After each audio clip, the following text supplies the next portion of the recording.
లాభాన్ని పురస్కరించుకొని రామచంద్రమూర్తి యొక్క ఆదర్శవంతమైన జీవితం గురించి మాట్లాడటం కన్నా జీవితానికి పరమ ప్రయోజనం ఏమిటి ఉంటుందన్న ఉద్దేశ్యం చేత దీన్ని అంగీకరించాను.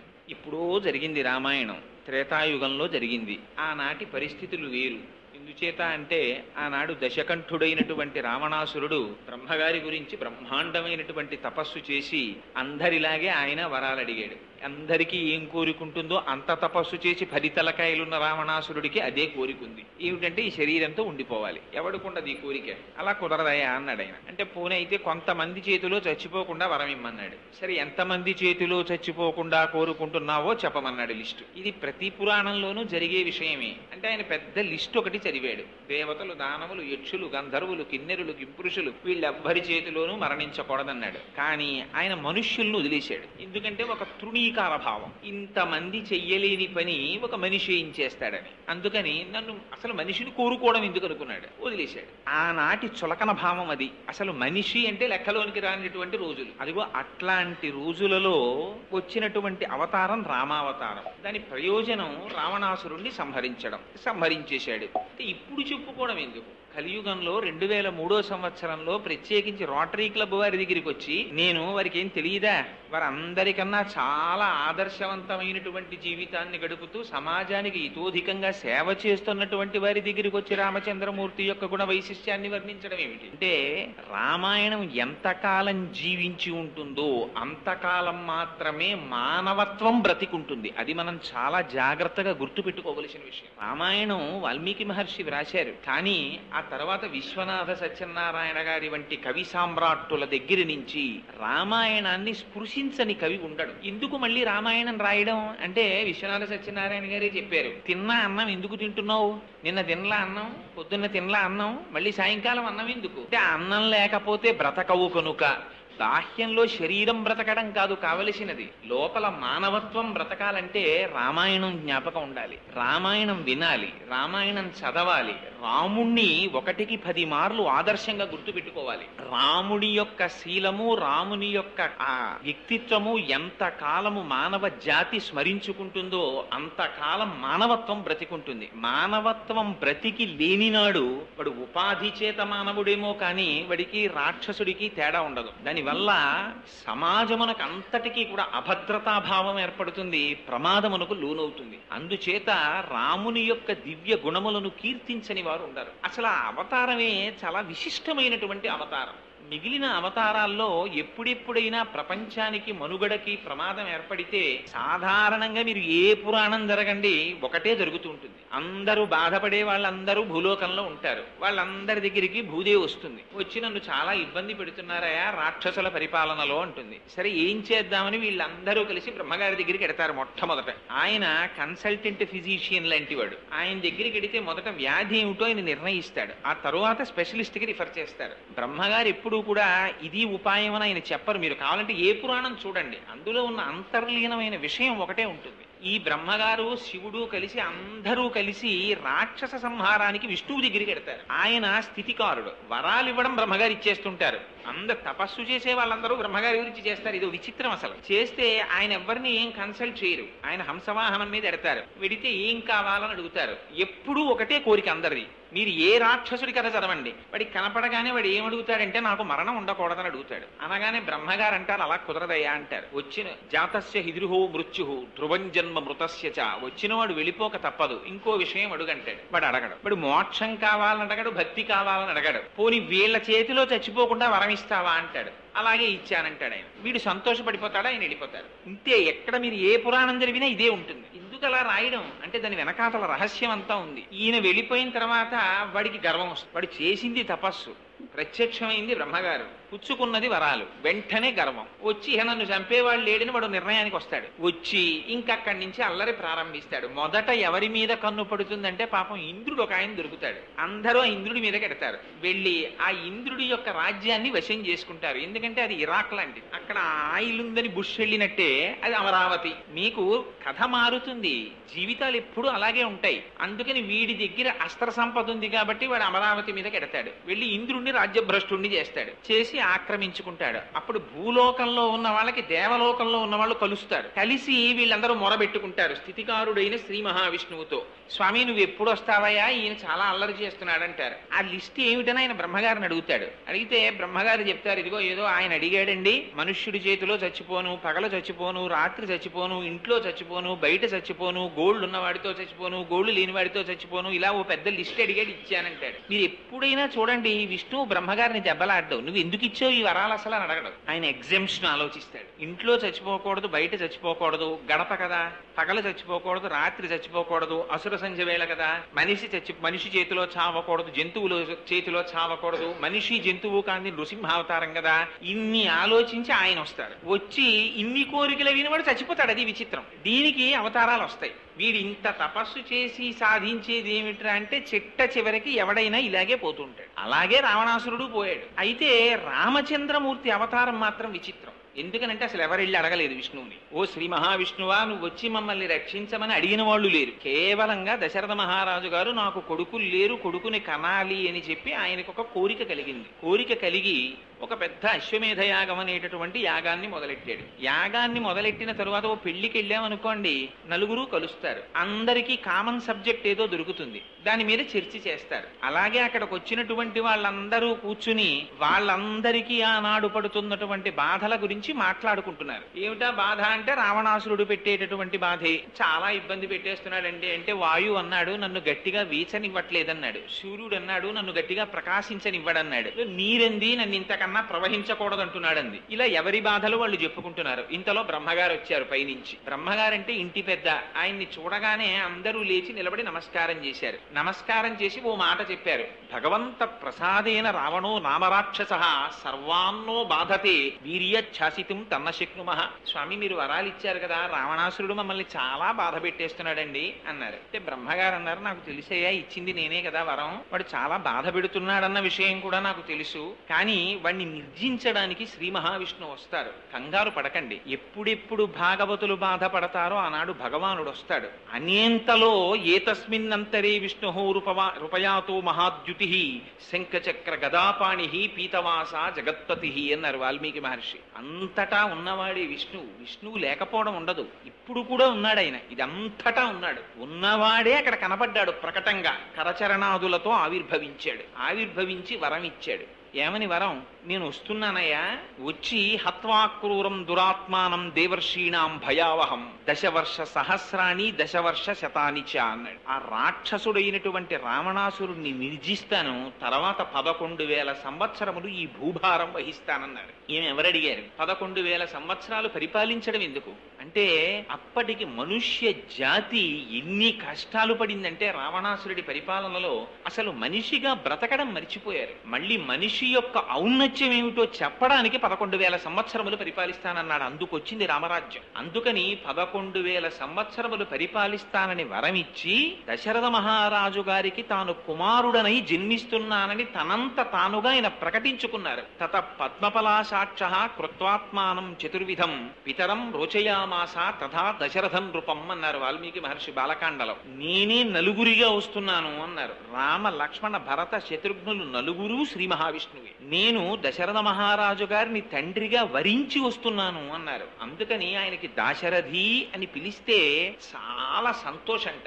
మనకి రాముడు నేర్పినటువంటి మొట్టమొదటి పాఠం జీవితంలో గుర్తు పెట్టుకోవలసింది ఇది. మనకి ఒక లక్షణం ఉంటుంది, మనకంటే మీ వంటి పెద్దలకి కాదు, నా వంటి వాడిని దృష్టిలో పెట్టుకుని వినండి. తను వృద్ధిలోకి వచ్చాడు అనుకోండి, తన గురించి చెప్తే సంతోషం. తనని కన్నవాడు ఒక ఎలిమెంటరీ స్కూల్ హెడ్ మాస్టర్ గారు అనుకోండి, ఆ తండ్రి గారి పేరు చెప్పడానికి కొంచెం సిగ్గుపడతాడు. బురదలోంచి తామర పువ్వు పుడుతుంది, కానీ బురదలోనే ఉంటుంది. బురదలో ఉండడం గర్వకారణంగా ఫీల్ అవుతుంది తప్ప తన తండ్రి గురించి చెప్పడానికి సిగ్గుపడే వాళ్ళు ఉన్నారు దేశంలో. తన తల్లి గురించి చెప్పుకోవడానికి సిగ్గుపడే వాళ్ళు ఉన్నారు దేశంలో. తన మామగారి పేరు చెప్పడానికి సిగ్గుపడే ఆడబడుచులున్నారు ఈ దేశంలో. తన అత్తగారి గురించి చెప్పుకోవడానికి సిగ్గుపడే ఆడవాళ్ళు ఉన్నారు ఈ దేశంలో. రామాయణం చదివితే ఈ సిగ్గు పోతుంది. తను మనిషి పుట్టినందుకు తనని తాను ఎలా 10 మందిలో చెప్పుకోవాలో అర్థం అవుతుంది. తన తండ్రి గురించి ముందు చెప్పుకున్నాడు దాశరథి అని. అందుకే రామదాసు గారు దాశరథి శతకం రాస్తే పద్యాలు రాసిన వాటికి మగుడు మకుటం దొరకదండి, ఇంకొక మకుటం పెట్టలా. దశరథి కరుణాపయోనిధి అని పిలిచారు. దశరథ మహారాజు గారి కుమారుడా అని పిలిస్తే ఆయన ఉలిక్కి పడి చూస్తాట. ఆ తండ్రి పేరు చెప్తే అంత ఇష్టం. ఎందుకని? రాముడికి ఇష్టమని కాదు అక్కడ అర్థం. మనిషిగా పుట్టినవాడు గుర్తు పెట్టుకోవలసిన మొట్టమొదటి లక్షణం తన తండ్రిని గౌరవించడం, తన తల్లిని గౌరవించడం. అందుకే సంధ్యావందనం మీరు చేస్తే సంధ్యావందనంలో దిగ్దేవతా నమస్కారం అని ఒకటి ఉంటుంది. అందులో మాతృభ్యో నమః పితృభ్యో నమః అని తల్లికి తండ్రికి నమస్కారం చేయిస్తారు. ఈ జాతికి ఒక లక్షణం ఉంది. తన ఇంట్లో శుభకార్యం అయితే ముందు తల్లిదండ్రులకి బట్టలు పెట్టి పీటల మీద కూర్చుంటాడు. తన కొడుక్కి పెళ్లి చేస్తున్నా తల్లిదండ్రులుంటే తన పేరేయించుకోడు, తల్లిదండ్రుల పేరు వేయిస్తాడు శుభలేఖలో. వారు శుభలేఖలో పేరుతో ఉండి మా కుమారుడైన చిరంజీవి చాగంటి కోటేశ్వరరావు యొక్క కుమారుడు మా మనుమనికి వివాహం జరుగుతోంది, మీరు రెండని పిలుస్తారు. అలా పిలవడం తనకి అదృష్టహేతువుగా భావిస్తాడు. ఇది రామాయణం నేర్పింది, రాముడు నేర్పాడు. రామాయణం ఎందుకండి చదవడం, రామాయణం ఎందుకు వినడం? రామాయణం అంటే అసలు వాల్మీకి మహర్షి పెట్టుకున్న పేరు రామాయణం కాదు. ఆయన పెట్టుకున్న పేరు సీతాయాశ్చరితం మహత్ పౌలస్త్య వధ. ఇది ఆయన పెట్టుకున్న పేరు. కానీ దాన్ని రామాయణం చేశారు తరువాత. ఇవాళ ఏమండి సీతాయాశ్చరితం మహత్ చెప్తాను నేను అంటే అది ఏ పుస్తకం అండి అని అడుగుతారు చాలా మంది. కానీ రామాయణం చెప్తున్నారండి అంటే వెంటనే అర్థం అవుతుంది. ఎక్కడి నుంచి వచ్చింది ఈ పేరు? ఆయనము అంటే కదలిక అని అర్థం. కాలం రెండుగా కదులుతుంది. అదే ఉత్తరాయణము దక్షిణాయనము అని మనం పిలుస్తూ ఉంటాం. ఆయనం అంటే కదలిక. రాముడి కదలికట రామాయణం అంటే. ఏమిటి రాముడి కదలికకి అంత గొప్పతనం ఏమిటి? మనం కదలటల్లా, మన కాలు తీసి అలా వేస్తే కదలిక. కానీ రాముడు కదిలితే రామాయణం అని దాన్ని ప్రత్యేకం పిలిచారు. ఏం అలా పిలవడం ఎందుకు? రాముడి కదలికలో ఒక గొప్పతనం ఉంది. మన కదలిక లాంటి కదలిక కాదు రాముడి కదలిక. రాముడు ఒక కాలు తీసి వేస్తే సత్యం, ఇంకొక కాలు తీసి వేస్తే ధర్మం. సత్యాన్ని ధర్మాన్ని రెండు పాదములుగా పెట్టుకుని నడిచాడు ఆయన. ప్రతి మనిషి ఇలా నడవాలనేటటువంటిది రాముని యొక్క జీవితంలో ఉన్న సందేశం. అందుకే రాముడికి మిగిలిన వాటితో సంబంధం ఉండదు. రాముడికి కావలసింది జీవితంలో ఎప్పుడూ సత్యము ధర్మమే. ఇది ఎక్కడ ప్రారంభమైందో తెలుసా అండి విచిత్రం? బాలకాండలో దశరథ మహారాజు గారు కూర్చున్నారు. కూర్చుని కొడుక్కి పెళ్లి చేయాలని ఆయనకు ఆలోచన వచ్చింది. ఆలోచన వచ్చి మంత్రులతోటి దగ్గర ఉన్నటువంటి ఋషులతోటి వశిష్ఠ మహర్షితోటి మాట్లాడుతూ ఒక మాట అన్నారు. నాకు పిల్లలు పుట్టారు, 9 కుమారులు, వాళ్ళకి యుక్త వయస్సు వచ్చింది, వివాహం చేద్దాం అనుకుంటున్నాను అన్నారు. ఇలా ఆయన అన్నారు. తస్య చింతయమానస్య మంత్రి మధ్యే మహాత్మనః అభ్యాగచ్చన్ మహాతేజ విశ్వామిత్రో మహారుషి అన్నారు వాల్మీకి. ఇలా అనుకున్నారయ్యా పెళ్లి చేద్దామని, విశ్వామిత్రుడు వచ్చాడన్నారు. వెంటనే అక్కడ ద్వారపాలకులు పరిగెత్తుకొచ్చి మహాప్రభో విశ్వామిత్రుడు వచ్చాడన్నారు. విశ్వామిత్రుడు అంటే అప్పటి వరకు కోపానికి ప్రతీక, శాపానికి ప్రతీక. భయపడి దశరథ మహారాజు గారు పరిగెత్తుకుంటూ వెళ్లారు, పాదోదకం ఇచ్చారు, తీసుకొచ్చారు, ఉచితాసనం మీద కూర్చోపెట్టారు. అసలు అడగల విశ్వామిత్రుడు ఏమీ నోరు విప్పి. ఈయనకే భయం లోపల. కోపిష్టివాడు ఎవరైనా ఇంటికి వచ్చాడనుకోండి ఏమంటాడో అని ముందు ఈయనే మాట్లాడేశారు. మీరు రావడమే చాలా గొప్పండి, మీరు వచ్చారు, ఎంత అదృష్టం మాకు, మీకు ఉచితాసనం బాగుందా, మీకు ఏం కావాలి, మీకు ఏం కావాలంటే అది ఇచ్చేస్తాను, మీకు ఏం కావాలో చెప్పండి, మీకు సేవ చెయ్యడమే నా జన్మకి గొప్ప అదృష్టం అన్నాడు. అన్ని విని ఆయన అన్నాడు, అబ్బా ఎందుకంటే అన్ని విషయాలు చెప్తున్నారు. అహం వేద్మి మహాత్మానం రామం సత్యపరాక్రమం వశిష్ఠోపి మహాతేజ ఏచే మే తపసి స్థితాః అన్నాడు. ఒక సామాన్యుడు మాట్లాడడానికి ఒక ఋషి మాట్లాడడానికి ఎంత తేడా ఉంటుందో చూడండి. నాకు విషయం తెలిసయ్యా, రాముడు గొప్ప సత్యవాది, ధర్మాత్ముడు, సాక్షాత్తు పరబ్రహ్మం. ఇది నేను చెప్పడం కాదు, వశిష్ఠాదులకి కూడా తెలిసి విషయం అన్న. ఈ విషయం అంటే సంతోషించాలా దశరథ మహారాజు గారు? ఉలిక్కి పడాలా? ఆయన ఉలిక్కి పడ్డాడు. కొంప తీసి రాముణ్ణి పొగుడుతున్నాడేమిటి, ఆయన్ని గాని ఇమ్మంటాడా ఏమిటని. ఎందుకంటే ఆయనకి పుత్రవాత్సల్యం, కొడుకుని ఇమ్మంటాడేమోనని భయం. అందుకని ఆయన అన్నాడు, ఇవ్వను అని ముందే చెప్తే ఇప్పటిదాకా ఇస్తానన్నామంటాడేమోనని. ఊనషోడశ వర్షో మే రామో రాజీవలోచన నయుద్ధ యోగ్యత మస్య పశ్యామి సహరాక్షసై అన్నాడు. యాగం చేస్తున్నానయ్యా, దాన్ని రక్షించడానికి మీ పిల్లలిద్దరినీ పంపిస్తా ఏమిటన్నాడు ఆయన. ఇప్పటి వరకు ఏం కోరితే ఇస్తానన్నాడు దశరథ మహారాజు గారు. తీరా రామలక్ష్మణులు నిమ్మంటే ఇవ్వను అంటే విశ్వామిత్రుడు చెప్పిస్తాడేమోనని చిన్న శ్లేష మొదలెట్టాడు అందులో. ఊనషోడశ వర్షో మే రామో రాజీవలోచన. మా అబ్బాయికి ఇంకా 16 ఏళ్లు కూడా రాలేదండి, పైగా వాడి కళ్ళు తామర పువ్వులు లాంటివి అన్నాడు. ఆయన అడిగాడా ఈయన కళ్ళు ఎలా ఉంటాయని? ఈయనే చెప్తాడు మా అబ్బాయి కళ్ళు తామర పువ్వులని. ఎందుకంటే తామర పువ్వు సూర్యాస్తమయం అయితే ముకుళించుకుంటుంది, రాత్రి అయితే మా అబ్బాయికి నిద్ర వస్తుంది. పిల్లాడు చూడండి, క్వార్టర్లీ వచ్చినా సరే 5వ క్లాస్ వాడు చదువుతాడు, పడుకుంటాడు వాడు. రాత్రి అయితే పడుకుంటావు, తెల్లారకట్ట లేవో, నీకు మార్కులు ఎలా వస్తాయని అమ్మ బాధపడుతూ ఉంటుంది. అలా ఈయన కూడా ఎంత అందంగా చెప్పాడంటే, రామో రాజీవలోచన, మా అబ్బాయి కళ్ళు తామర పూలండి, రాత్రి అయితే నిద్రపోతాడు, రాత్రి అయితే యుద్ధం చేస్తారు రాక్షసులు, మా అబ్బాయి మీకెందుకండి అంటే శపిస్తాడేమోనని రామో రాజీవలోచన, మా అబ్బాయి కళ్ళు తామర పూలండి, మా అబ్బాయి కళ్ళు తామర పూలండి అని మొదలెట్టాడు. నేను వస్తాను, పిల్లాడు వాడేమి యుద్ధం చేస్తాడని. ఆయన అన్నాడు, నువ్వేం రావక్కర్లేదో, మీ అబ్బాయిల్ని పంపించు చాలన్నాడు. కాదనడానికి భయం, ఇవ్వకపోతే ఉపద్రవం. పాపం ఏడుపు వచ్చినంత పని అయిపోయింది దశరథ మహారాజు గారికి. ఆ సమయంలో లేచాడు వశిష్ఠ మహర్షి. లేచి ఉన్న మాట చెప్పేశాడు. ఏమనుకుంటున్నావో, విశ్వామిత్రుడంటే సామాన్యుడు కాడు, ధనుర్వేదం అంతా తెలుసు. నా మాట విని దశరథ రాముణ్ణి పంపించు అన్నాడు. వెంటనే సపుత్రమూర్ధ్యుపాఘ్రాయ రాజా దశరథ ప్రియం దదౌ కుశికపుత్రాయ సప్రీతేన అంతరాత్మన. రామాయణం అంతా ధర్మమేనండి. బ్రహ్మస్థానమునందు ముద్దు పెట్టుకున్నట్టు. ఒక వయస్సు వచ్చినటువంటి పిల్లల్ని ఎక్కడ పడితే అక్కడ ముద్దు పెట్టుకోకూడదు. అందుకని బ్రహ్మస్థానమునందు ముద్దు పెట్టుకుని పంపించట. పంపిస్తే తీసుకెళ్లాడు. రాముడు నాన్నగారు నన్ను ఎందుకు పంపిస్తున్నారండి అని అడగలేదు. లక్ష్మణుడు రాముణ్ణి అనుసరించి వెళ్ళిపోయాడు. విశ్వామిత్రుడు రండి నా వెంట అన్నాడు. రండి నా వెంట అన్నప్పుడు రథం ఎక్కడమో కారు తీసుకురావడమో ఇలాంటివి ఉండవు. మహర్షుల వెనకాతలు వెళ్ళేటప్పుడు ఆయన వచ్చారు, వెనకాతలు వెళ్ళిపోవడమే. పదండి పిల్లలు అన్నాడు విశ్వామిత్రుడు. బయలుదేరారు వెనకాతల. ముందు ఆయన నడుస్తున్నాడు, వెనక పిల్లలు నడుస్తున్నారు. ఎంతసేపు నడిచారో తెలుసా అండి? 12 మైళ్ళ దూరం ఆపకుండా నడిపించేశాడు. 12 మైళ్ళు నడిచేటప్పుడు కూడా ఎక్కడ లక్ష్మణుడు రాముడిని అడగలేదు, రాముడు విశ్వామిత్రుడిని అడగలేదు. ఏమంటే ఎక్కడికి ఎడుతున్నామండి మనం, ఎందుకు ఇంత దూరం నడిపిస్తున్నారు, మనం ఏ ఊరు ఎడుతున్నామని కూడా వాళ్ళు అడగలేదు. 12 మైళ్ళు పుత్రకామేష్టి చేస్తే 60,000 సంవత్సరముల వయస్సు కలిగిన దశరథ మహారాజు గారికి పుట్టి ఎండకన్నెరుగునటువంటి జీవితాన్ని కడికి హంసతూలికా తల్పముల మీద పడుకున్న రామచంద్రమూర్తి ఎంతటి ధర్మ నిష్ఠాగరిష్ఠుడంటే, ఎదురుగుండా మహర్షి నడుస్తున్నారు, అంతే పరమ ప్రయోజనం. ఆయన వెనకాతల నడిచి వెళ్ళిపోయారు. వెళ్ళిపోతే చీకటి పడింది. పిల్లల వంక చూశాడు విశ్వామిత్రుడు. చూసి అలసట చెంది ఉన్నారు.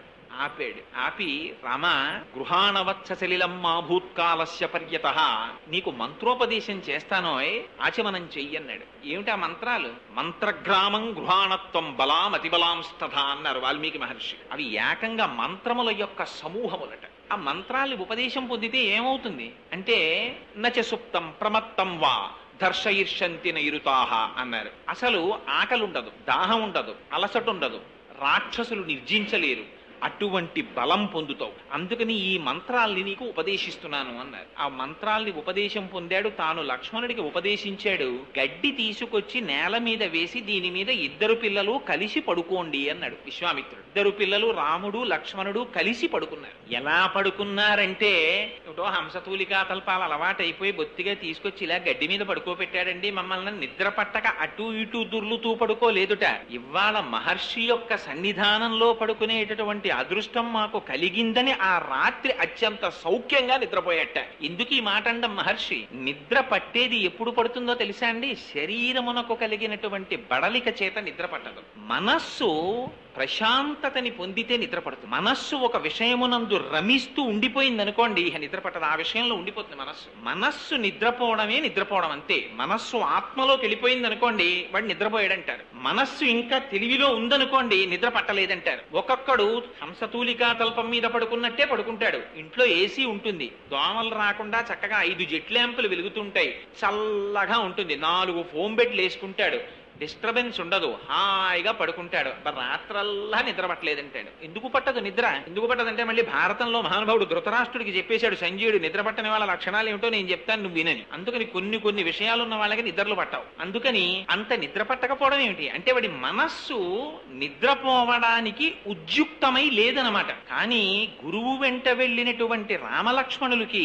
గురువు పట్ల ఎలా ప్రవర్తించాలో మొట్టమొదట చూపించాడు రామచంద్రమూర్తి. గడ్డి వేసి పడుకోపెడితే గడ్డి మీద నిద్రపోయాడు. అంటే గురువు యొక్క శుశ్రూషలో మైమరచిపోయేటటువంటి మనస్తత్వం ఉన్నవాడు తప్ప గడ్డి మీద నన్ను పడుకోబెట్టారు ఏమిటోనండి, ఎంత గురువు గారు అయితే మాత్రం ఏంటి ఇలా పడుకోబెట్టారు మమ్మల్ని, రాజకుమారులం మేము ఇలా పడుకుంటామా అని అడిగినవాడు కాడు. ఇది రాముడి లక్షణం. గురువుల వెంట వెళ్ళినప్పుడు ఎలా ప్రవర్తించాలో చూపించినటువంటి వాడు రామచంద్రమూర్తి. ఆయన జీవితం అంతా సత్యధర్మాలే. పడుకున్నారు. కౌసల్య సుప్రజారామ పూర్వా సంధ్యా ప్రవర్తతే ఉత్తిష్ట నరశార్దూలా కర్తవ్యం దైవమాహ్నికం. ఆ నిద్ర లేపడంలో అందం చూడండి. ఉత్తిష్ట కౌసల్య సుప్రజారామ లేవబోయ్ నిద్ర అని లేపారు. కానీ లేపినది ఎందుకు లేపారు? పిల్లవాణ్ణి నిద్ర లేపడంలో ఎలా నిద్ర లేపాలో విశ్వామిత్రుడు చూపించాడు. ఎందుకు నిద్ర లేవాలో రాముడు చూపించాడు. నిద్ర లేవడం న్యూస్ పేపర్ చదవడానికి కాదు, నిద్ర లేవడం కాఫీ తాగడానికి కాదు, నిద్ర లేవడం ఇవాళ ఎటువంటి చండాలం పనులు చెయ్యాలో ఆలోచించుకోవడానికి కాదు. ఇలా లేచిన వాడు ఉన్నాడు, రావణాసురుడు నిద్రలేస్తుంటాడు. దీన్ని చూపిస్తారు మహర్షి. వాడు నిద్రలేస్తూనే హా సీత అంటూ మొహం కూడా కడుక్కోకుండా అశోకవనానికి వెళ్ళాడు. ఈయన నిద్రలేస్తూ విశ్వామిత్రుడు చూపిస్తాడండి. కౌసల్య సుప్రజారామ పూర్వా సంధ్యా ప్రవర్తతే ఉత్తిష్ట నరశార్దూలా కర్తవ్యం దైవమాహ్నికం. ఆహ్నికాన్ని ఆచరించాలి రామా. తూర్పు తెల్లవారిపోతోంది, సంధ్యావందనాధికాలు చెయ్యాలి, నిద్రలెమ్మన్నారు. యజ్ఞోపవీతం ఒంటి మీద ఉన్నవాడు నిద్ర లేవడం తూర్పు తెల్లవారక ముందు ఎందుకు నిద్ర లేవాలో చూపించారు మహర్షి. సంధ్యావందనం చేయడానికి లేచాడు రాముడు. లేచి సంధ్యావందనాదులు నిర్వర్తించారు. తాటకని సంహరించవలసి వచ్చింది. సంహరించవలసి వస్తే విశ్వామిత్రుడు పిలిచి చెప్పాడు. ఆయనకి తెలియనటువంటి విషయం లేదు. వశిష్ఠ మహర్షి దగ్గర శుశ్రూష చేసి వేదమంతా నేర్చుకున్నారు. స్త్రీని చంపకూడదు రాజు. కానీ ఆయన పిలిచి అన్నారు, అనుశంసం వా ప్రజారక్షణ కారణాత్ పాతకం వా శీతోషం వా కర్తవ్యం రక్షతా సదా రాజ్యభార నియుక్తానాం దేశధర్మ సనాతన. ఇంతే చెప్పాడు విశ్వామిత్రుడు. ఈ పని చెయ్యడం వల్ల నృశంసం అనుశంసం వా, దానివల్ల పేరు రావచ్చు, అది చాలా అసహ్యకరమైన పని అయ్యి ఉండొచ్చు. కానీ రాజ్యభార నియుక్తానాం దేశధర్మ సనాతన, రాజ్యభారాన్ని వహించినటువంటి రాజు ఈ చేసేటటువంటి పని కృత్యమా అకృత్యమా అని ఆలోచించకుండా ప్రజల్ని రక్షించడం కోసం గోబ్రాహ్మణ హితార్థాయ దేశస్యాయ సుఖాయ చ సంహరించవలసినది. అందుకని స్త్రీ అని చూడకు రామా, సంహరించు అన్నాడు. అంటే రాముడు ఏమన్నాడో తెలుసా అండి? ఒక్కటే మాట చెప్పాడు. పితుర్వచన నిర్దేశాత్ పితుర్వచన కారణాత్ వచనం కౌశికస్యేతి కర్తవ్యమనిశంకయ. మహర్షి, నాకు మా నాన్నగారు మీ వెంట వెళ్ళమని చెప్పారు. మీరు ఏం చెయ్యమని చెప్తే అది చెయ్యమని చెప్పారు. పితుర్వచన నిర్దేశాత్ పితుర్వచన కారణాత్. ఇది రాముడంటే. తండ్రి చెప్పినటువంటి మాట చెయ్యడానికి కొడుకున్నాడు తప్ప తండ్రి ఒక పని చెయ్యమని పంపించిన తరువాత తన స్వప్రజ్ఞతో ఆలోచించిన వాడు కొడుకు కాడు. పితుర్వచన నిర్దేశాత్ పితుర్వచన కారణాత్ వచనం కౌశికస్యేతి. మహర్షి పక్క నుండి చెప్తున్నారు, గురువులు చెప్తున్నారు సంహరించమని. నా బుద్ధితో ప్రమేయం లేదు, సంహరిస్తానన్నాడు. ఇది రాముడంటే. రాముడికి వేదం తెలియదా? రాముడికి బ్రహ్మసూత్రాలు తెలియవా? రాముడికి ఉపనిషత్తులు తెలియవా? కానీ ఒక్క మాట ఎదురు తిరిగి రాముడు ప్రశ్నించలేదు. కానీ అలా స్త్రీని సంహరిస్తే నాకేమైనా దోషం వస్తుందా అని అడిగినవాడు కాడు రాముడు. గురువు పట్ల ఎలా ప్రవర్తించాలో, తండ్రి పట్ల ఎలా ప్రవర్తించాలో, తండ్రి పక్కన లేకపోయినా తండ్రి మాటని ఎలా అనువర్తించాలో చూపించాడు మహానుభావుడు అని తాటకా సంహారం చేశాడు. సీతా కళ్యాణం దగ్గరికి వెళ్ళారు. వెడితే ఆ ధనస్సుని తీసుకొచ్చి శివధనస్సును అక్కడ పెట్టారు. ఒక్క మాటే అన్నాడు మహానుభావుడు. విశ్వామిత్రుడు ఎక్కువ మాట్లాడలేదండి. వత్స రామ ధనుపశ్య ఇది రాఘవమబ్రవీత్ అంతే అన్నారంతే వాల్మీకి మహర్షి. ఓ రామ, చూడబోయి ఈ శివధనస్సుని అన్నారు. అంటే రాముడు ఏమనాలి? అంతమంది రాక్షసుల్ని సంహరించి వచ్చాడేమో, తన భుజ పరాక్రమం పట్ల తనకి అతిశయం ఉంటే ఏమిటి గురువుగారు దీన్ని చూడమంటారు, ఎత్తి అవలేలగా నీ సంధించేస్తానండి అనాలి. అలా అనలేదు రాముడు. ఆయన అన్నారు, ఇదం ధనుర్వరం బ్రహ్మన్ సంస్పృశామిహ పాణిన. గురువుగారు మీరు దీన్ని చూసి తాకమని చెప్పారు, మీ అనుజ్ఞ అయింది కాబట్టి నేను దీన్ని ఒక్కసారి దర్శించి ముట్టుకుంటాను. యత్నవాంశ్చ భవిష్యామి తొలనే పురణేపివా.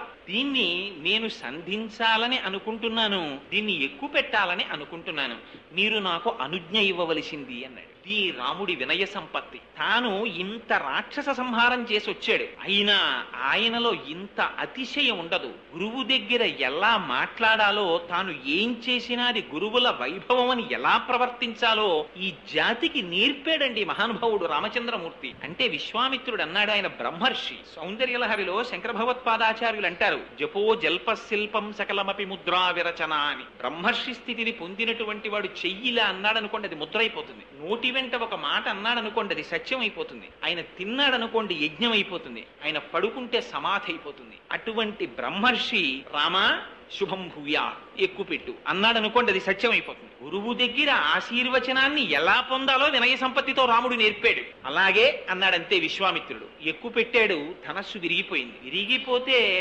ఆశ్చర్యకరమైన విషయం ఏమిటంటే, మిగిలిన కవులు ఎలా వర్ణించారంటే, సీతాస్వయంవరం జరుగుతోంది, ఏదో ధనస్సు విరిచేశాడు, వెంటనే సీతమ్మ తెచ్చి రాముడి మెళ్ళలో దండ వేసేసిందని చెప్తారు. వాల్మీకి మహర్షి అలా చెప్పలేదండి. బాలకాండలో ధనస్సుని విరిచేయగానే జనక మహారాజు గారు సింహాసనం నుంచి లేచి ఒక అద్భుతమైన మాట అన్నాడు, అత్యద్భుతమచింత్యంచ అతర్కితమిదమ్య. ఏమి పరాక్రమం అయ్యా రాముడిది, ఎవరు శివధనస్సు నిక్కు పెడతారో వాళ్ళకి పిల్లనిస్తానని మాటనిచ్చాను, అందుకని నా కూతుర్ని రాముడికి ఇస్తాను, కానీ ఈ మాట దశరథ మహారాజు గారికి కబురు చేస్తానన్నాడు. ఇది మనం నేర్చుకోవలసిన విషయం. తాను ఎంత గొప్పవాడు కానివ్వండి, తాను ఎంత చదువు చదవనివ్వండి, తను ఎంత పెద్ద ఉద్యోగంలోకి వెళ్ళనివ్వండి, తన భార్యని తానించుకున్న నాడు, తన భర్తని తానించుకున్న నాడు వాడు మళ్ళీ ఎల్కేజీకి వచ్చేసినట్టు లెక్క. ఎందుచేత, ఎంత స్థితికి వెళ్ళినప్పటికీ తన తల్లిని, తన తండ్రిని, తన గురువుని జ్ఞాపకానికి తెచ్చుకున్నవాడు, ఒక్కొక్క మెట్టు ఎక్కుతున్నవాడు 99 మెట్లెక్కి నాచు మెట్టు మీద కాలు వేసి జారిపోయిన వాడితో సమానం. తండ్రి గౌరవాన్ని నిలబెట్టాడు రామచంద్రమూర్తి. జనకుడు దశరథ మహారాజు గారి ప్రతిష్టని నిలబెట్టాడు. తండ్రికి కబురు చేశారు.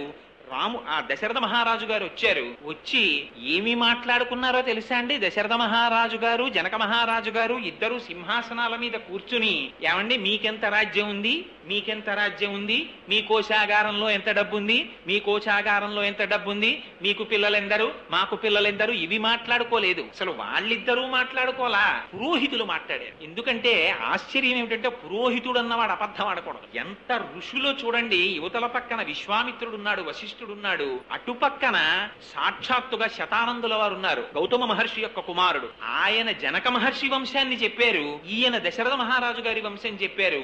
ఈ వంశమునకు ఈ వంశము సరిపోయిందన్నారు. చూడవలసినది అది. మనకి నేర్పిందండి రామాయణం, ఎలా బ్రతకాలో నేర్పింది. మేము 70,000 మీద ఉన్నాం, వాళ్ళు అంతలో ఉన్నారా అని అడిగినది రామాయణం కాదు, అది మన జాతి కాదు. వాళ్ళు ఎంతలో ఉన్నారని అడగడం, వాళ్ళకి ఆడపిల్లలు ఉన్నారండి అంటే అది ఒక పెద్ద డిస్క్వాలిఫికేషన్ గా భావించడం, ఆడపిల్లలందరూ పెళ్లిళ్ళై దూరంగా వెళ్ళిపోయారా, వాళ్ళకి ఇచ్చేవన్నీ ఇచ్చేశారా, ఒక్కతే ఆడపిల్ల అయితే అన్ని అమ్మాయికే వస్తాయన్నమాట.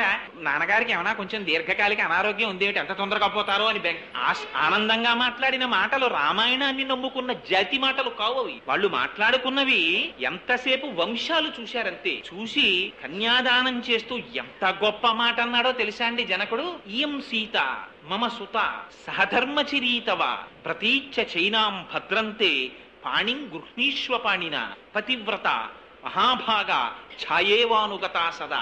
రామా, ఈ పిల్లని నీకు ఎందుకు ఇస్తున్నానో తెలుసా? అమ్మయ్య, మా అమ్మాయిని నువ్వు చేసుకుంటున్నావని తాబేదారుగా నిలబడి మాట్లాడలేదు జనక మహర్షి, తలెత్తుకుని మాట్లాడాడు. ఇయం సీత, ఈవిడ సీత. ఒక చోట అయితే అన్నారు, అసలు సీతమ్మ తల్లి సభలోకి వచ్చేటప్పటికి రాముడికి కనపడలేదు ఏమీని. ఎందుకు కనపడలేదంటే, ఆవిడ సాక్షాత్తుగా భూమిలోంచి వచ్చిన అయోనిజ. శ్రీరంగ హర్మ్య తవమంగళ దీపరేఖాం అంటారు పరాశర భట్టర్లు శ్రీగుణరత్న కోశంలో. దీపాలకి దీపం ఆ తల్లి. ఆవిడ కాంతిలో రాముడికి అసలు సీత ఎక్కడుందో కనపడలేదట. జనక మహారాజు గారు చెప్పవలసి వచ్చింది, ఇదిగో సీతని. ఇయం సీత మమసుత. ఆ తల్లి నాకు కూతురై జన్మించి జానకి అని పేరు పెట్టుకుని జనకుని నన్ను ఉద్ధరించిందయా అని ఆవిడ చెయ్యపట్టి ప్రతీచ్ఛ చైనాం భద్రంతే పాణిం గృహ్ణీష్వ పాణిన. ఈవిడ పాణిని నీ పాణితో స్వీకరించు. దీని కొరకో తెలుసా? కామపత్నిగా కాదు, ధర్మమునందు నీతో కలిసి అనువర్తిస్తుంది ఈమె. ఈమె పతివ్రత. ఈనాటి నుంచి ఈమె చేసేటటువంటి పూజలు తన కొరకు చేసేటటువంటి పూజలు కావు. మీరొక్క విషయం జ్ఞాపకం పెట్టుకోండి. నేను ఇంత పరుషంగా మాట్లాడానని మీరు అనుకోవద్దు. మర్చిపోవద్దు. మీరు ఇవాళ దేవాలయానికి వెళ్ళండి, ఎంత ఆశ్చర్యకరంగా ఉండంటే వాడు అభిషేకం చేసుకోవడానికో ఓ రూపాయి పావలా ఇచ్చి పూజ చేసుకోవడానికో వస్తాడు. వీడి అసాధ్యం కూడా అక్కడికి వచ్చి చెప్తాడు వీడి గోత్రం, ఆత్రేయ గోత్రస్య కోటేశ్వరరావు శర్మనామధేయస్య. పోని పాపం ఆయన ఏదో ఆ వరుణి గుచ్చుకుని లోపలికి వెడదాం అనుకుంటాడు. మా ఆవిడ పేరండి సుబ్రహ్మణ్యేశ్వరి, అది చెప్తాడు. మా అబ్బాయి పేరండి, ఇది చెప్తాడు. మా అమ్మాయి పేరండి, అది చెప్తాడు. మా మేనల్లుడి పేరండి, అవి చెప్తాడు. 14 మంది పేర్లు చెప్పి రూపాయి పావలా దక్షిణ ఇచ్చి అక్కడ కూర్చుంటాడు. అది అనకూడదని కాదు, దానికి ఒక పద్ధతి ఉంది. యజమాని పేరు చెప్తే చాలు. ఆత్రేయ గోత్రస్య కోటేశ్వరరావు శర్మనామధేయస్య ధర్మపత్ని సమేతస్య సకుటుంబస్య సపరివారస్య అని చెబితే అందులోకి అందరూ వెళ్ళిపోతారు. ఇంకా మళ్ళీ యజమాని పేరు చెప్పి భార్య పేరు చెప్పి, లేకపోతే భర్త కన్నా తాను గొప్పదాన్నని భార్య పేరు మీద పూజ చేయించుకుని, అల్లుడు బతికుండగా మనవడి పేరు మీద పూజ చేయించి, ఇది మన జాతి లక్షణాలు కావు. ఎవరు ఎంతవరకో అంతవరకే నేర్పింది భారతీయ సాంప్రదాయం. దీన్ని చూపించాడు దశరథ మహారాజు గారు, దీన్ని చూపించాడు జనక మహారాజు గారు. ఈవిడ పతివ్రత మహాభాగా. ఇప్పటి వరకు పూజలు ఎందుకు చేసిందో తెలుసా? కన్నెపిల్లగా ఉన్నప్పుడు తగిన వరుడు రావాలని చేసింది. ఇప్పుడు ఎందుకు పూజలు చేస్తుందో తెలుసా? ఆవిడ పతివ్రత, నీ ఉన్నతి కోసం పూజ చేస్తుంది. ఆవిడ అడుగు తీసి అడుగు వేస్తే దేనికేస్తుందో తెలుసా? నీ యశస్సుని నిలబెట్టడానికి ప్రవర్తిస్తుంది, నీ కీర్తిని ఇనువడింప చేస్తుంది. అటువంటి తల్లిని నీకు ధర్మక్షేత్రంగా ఇస్తున్నాను రామా, ఎంత పదిలంగా కాపాడుకుంటావో. భారతీయ ధర్మం రామాయణం నేర్పిందండి భార్యను ఎలా చూసుకోవాలో. భార్యని చిట్ట చివర వాల్మీకి మహర్షి అంటారు, పతివ్రత మహాభాగా ఛాయేవానుగతా సదా. నీడ మనిషిని ఎలా అనువర్తిస్తుందో అలా అనువర్తిస్తుందయా సీతమ్మ నీతో అని ఇచ్చారు. పాణిగ్రహణం చేశాడు. సీతమ్మ తల్లితో రామచంద్రమూర్తి అంత సంతోషంగా ఎందుకుండేవారోట తెలుసా అండి? దానికి కారణం చెప్పారు. దారాహ పితృకృతాయితి అన్నారు వాల్మీకి మహర్షి. ఎప్పుడు అనుకునేవారట రాముడు, నాకు చిన్నతనంలో నేను ఏం తినాలో మా నాన్నగారు నిర్ణయించారు, నేను ఏం చదువుకోవాలో మా నాన్నగారు నిర్ణయించారు, నాకు ఎవరు గురువుగా ఉండాలో మా నాన్నగారు నిర్ణయించారు, నేను ఏమి పొందాలో మా నాన్నగారు నిర్ణయించారు. అటువంటి వారు నా జీవితం పండించుకోవడానికి ఎటువంటి వ్యక్తి నాకు సహధర్మచారిణిగా రావాలో వారికి తెలియదా? అటువంటి తండ్రి చేత నిర్ణయింపబడిన కాంత ఈమె అని దారాహ పితృకృతాయితి. మా తండ్రి అయిన దశరథ మహారాజు గారి చేత నిర్ణయింపబడిన యోగ్యురాలైన భార్య అని గౌరవించారట సీతమ్మ తల్లిని. భార్యని గౌరవించడానికి హేతువు ఏదో రామాయణం నేర్పింది. తన తండ్రి చేత నిర్ణయింపబడినటువంటి వివాహం. ఇవాళ మన జాతి ఎంత దౌర్భాగ్యానికి వెళ్ళిపోయిందంటే, వీడే పెళ్లి కార్డు వేసుకుంటాడు, తల్లి తండ్రి లేని అనాథ వేసుకున్నట్టు. ఐ ఇన్వైట్ ఏమిటి అంటే వీరికి ఎవరు లేరా? అది కూడా సైడ్ హెడ్డింగ్లే. పోనీ ఆ పిలవడంలో కూడా ఏతత్ శుభముహూర్తమునకు పెద్దలు నిశ్చయించినారు కాన తామెల్లరూ విచ్చేసి మదర్పిత చందన తాంబూలాది సత్కారములను స్వీకరించి మమ్మ ఆనందింపచేయ ప్రార్థన, గౌరవంగా పిలవడం అది లేదు ఇప్పుడు. సుముహూర్తం 7 గంటల 2 నిమిషాలు మే 13, వేదిక ఫలానా చోటు, విందు నా బొంద, ఏదో ఫలానా చోటుకి అడుక్కు తినేవాళ్ళ నువ్వు వస్తే మేము పెడతాం. ఆ వచ్చిన వాడు అక్షతలు వెయ్యక్కర్లేదు. వాడు ఎందుకు వస్తాడంటే బఫేకి వస్తాడు. రాగానే వాడి చేతిలో పళ్ళెం పెడతారు. వాడు అన్నార్తితో వచ్చిన వాళ్ళ పళ్ళెం అందుకుని అక్కడ పెట్టేటటువంటి వాడి దగ్గరికి వెడితే వాడు 2 చేతులతో సవ్యసాచిలా ఈ చేత్తో పప్పు, ఈ ఎడం చేత్తో అన్నం వాడి విస్తట్లో ఇలా పారేస్తాడు పళ్ళెంలో. అది అట్టుకుని వాడి చెప్పులతో మూల నిలబడి అది ఇది కలుపుకు తింటూ ఉంటాడు. మళ్ళీ వాడికి ఆకలేస్తే మళ్ళీ ఏ పదార్థం ఎక్కడ పెడుతున్నారో అక్కడికి వెళ్ళి నిలబడతాడు. మళ్ళీ వాడికి వేస్తారు, వాడు తెచ్చుకు తింటాడు. ఇది శుభలేఖ అలా అయింది. కానీ ఆనాడు జరిగినటువంటి వివాహాలు, ఆనాడు జరిగినటువంటి సాంప్రదాయాలు అటువంటివి కావు. ఎంత గౌరవంగా ప్రవర్తించాలో నేర్పింది రామాయణం, నేర్పాడు రామచంద్రమూర్తి. అందుకని దారాహ పితృకృత, ఇది మా నాన్నగారు చేసిన పెళ్ళయ్య, మా నాన్నగారు ఇచ్చినటువంటి భార్య అని గౌరవించాట భార్యని, సీతమ్మ తల్లిని. అయితే తండ్రి గారు నిర్ణయించినంత మాత్రము చేత గౌరవింపబడినది కాదుట, మామగారు చేసిన నిర్ణయం సక్రమమైనదే అని నిరూపించిందిట సీతమ్మ.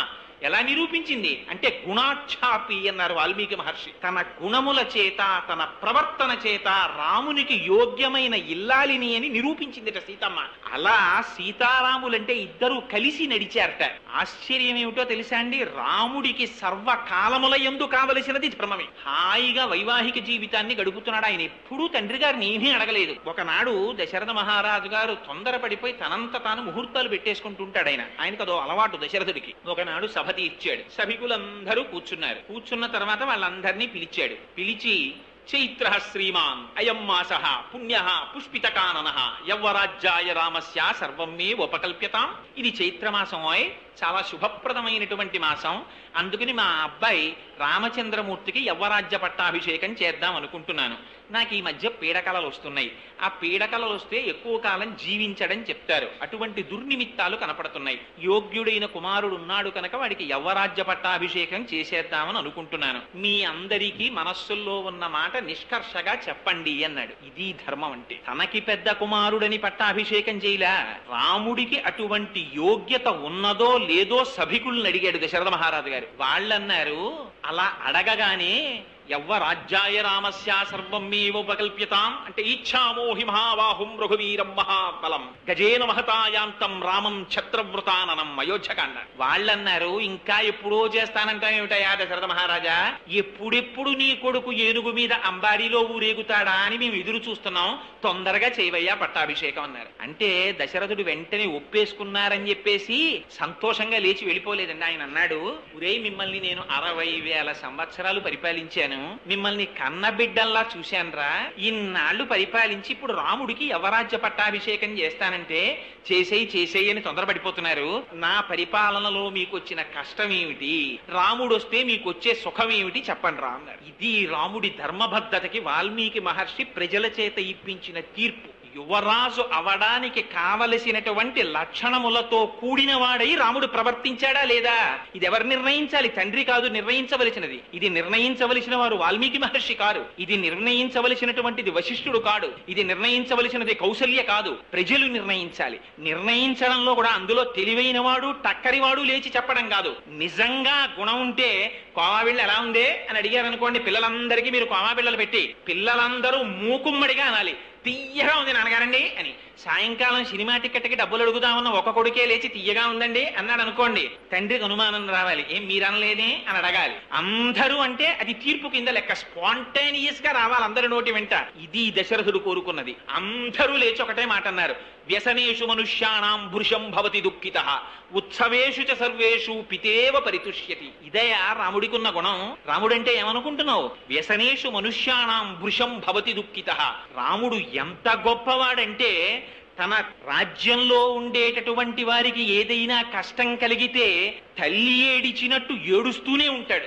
తన రాజ్యంలో ఉన్న ప్రజలకి సుఖం కలిగితే తండ్రి ఆనందించినట్టు ఆనందిస్తాడన్నాడు. ఏమిటి తల్లి ఏడిచినట్టు ఏడవడం ఏమిటి, తండ్రి ఆనందించినట్టు ఆనందించడం ఏమిటి? ఈ రెండు తల్లి ఆనందించదా, తండ్రి బాధపడడా?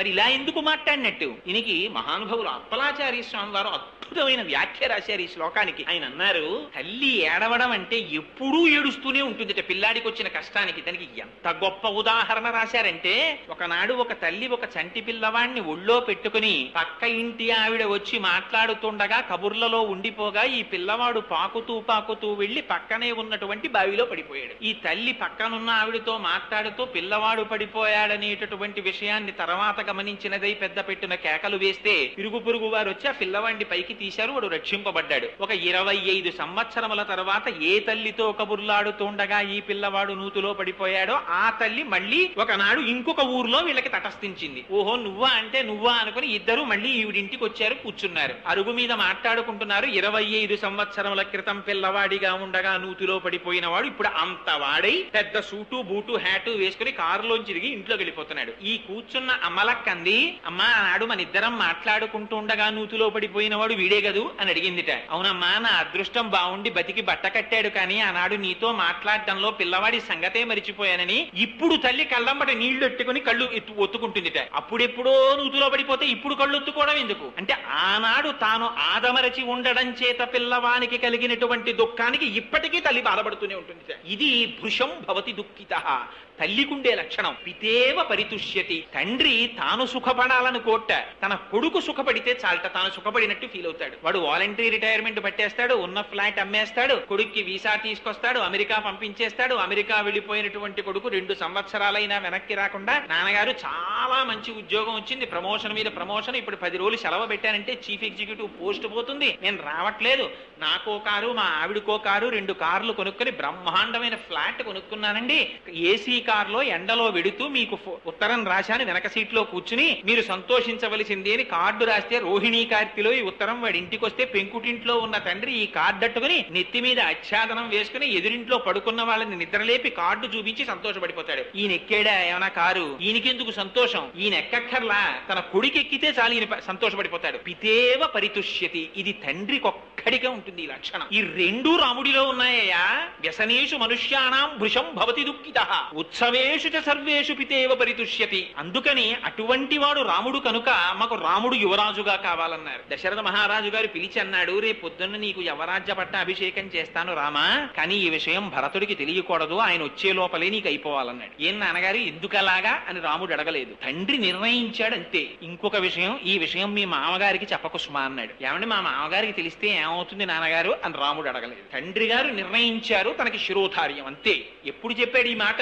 పితుర్వచన నిర్దేశాత్ పితుర్వచన కారణాత్. తండ్రి ఏం చెప్తే అది చేయడానికి కొడుకు అంతే రాముడి దృష్టిలో. ఆయన అడగలేదు. రాత్రి ఉపవాసం చేసి రేపు పొద్దున్న రా అన్నాడు. రాత్రి వెళ్ళాడు, భార్యతో కలిసి ఉపవాసం చేసి పూజా మందిరంలో పడుకున్నాడు. మరునాడు ఉదయం లేచాడు. రామాయణం ఎంత ధర్మం అంటే, శుభకార్యం మీద భర్త వెడుతుంటే భార్య భర్తతో పాటు గడప దాటి బయటికి వచ్చి సాగనంపకూడదు, ఆ కార్యం నెరవేరదు, శుభకార్యం. అందుకని సీతమ్మ తల్లి గడప దాటి బయటికి రాకుండా గడప లోపల ఉండి రాముణ్ణి సాగనంపింది. సాగనంపితే రామచంద్రమూర్తి వచ్చారు. మొదలు నరికేసిన చెట్టులా పడిపోయి ఉన్నాడు హంసతులికా తల్పం మీద దశరథ మహారాజు గారు. కైకేయి ఒక్కతే కూర్చుని ఉంది. అమ్మా నాన్నగారు యవ్వరాజ్య పట్టాభిషేకం చేస్తానన్నారు, తండ్రి గారికి నమస్కారం చెయ్యాలనుకుంటున్నారు, ఏరమ్మా అని అడిగింది. అడిగితే ఆవిడంది, లేదోయ్ రాత్రి 2 వరాలు అడిగాను మీ నాన్నగారిని, ఆ వరాలు విన్నప్పటి నుంచి ఇలా పడిపోయాడు మీ నాయన, ఏమడిగావమ్మా అన్నాడు రాముడు. నవపంచ వర్షాణి దండకారణ్యమాశ్రిత చీరాజన జటాధారి రామో భవతు తాపసః అభిషేక సమారంభో రాఘవస్యోపకల్ప్యతాం అనేనైవాభిషేకేనా భరతో విభిషిచ్యతాం. 14 సంవత్సరాలు నువ్వు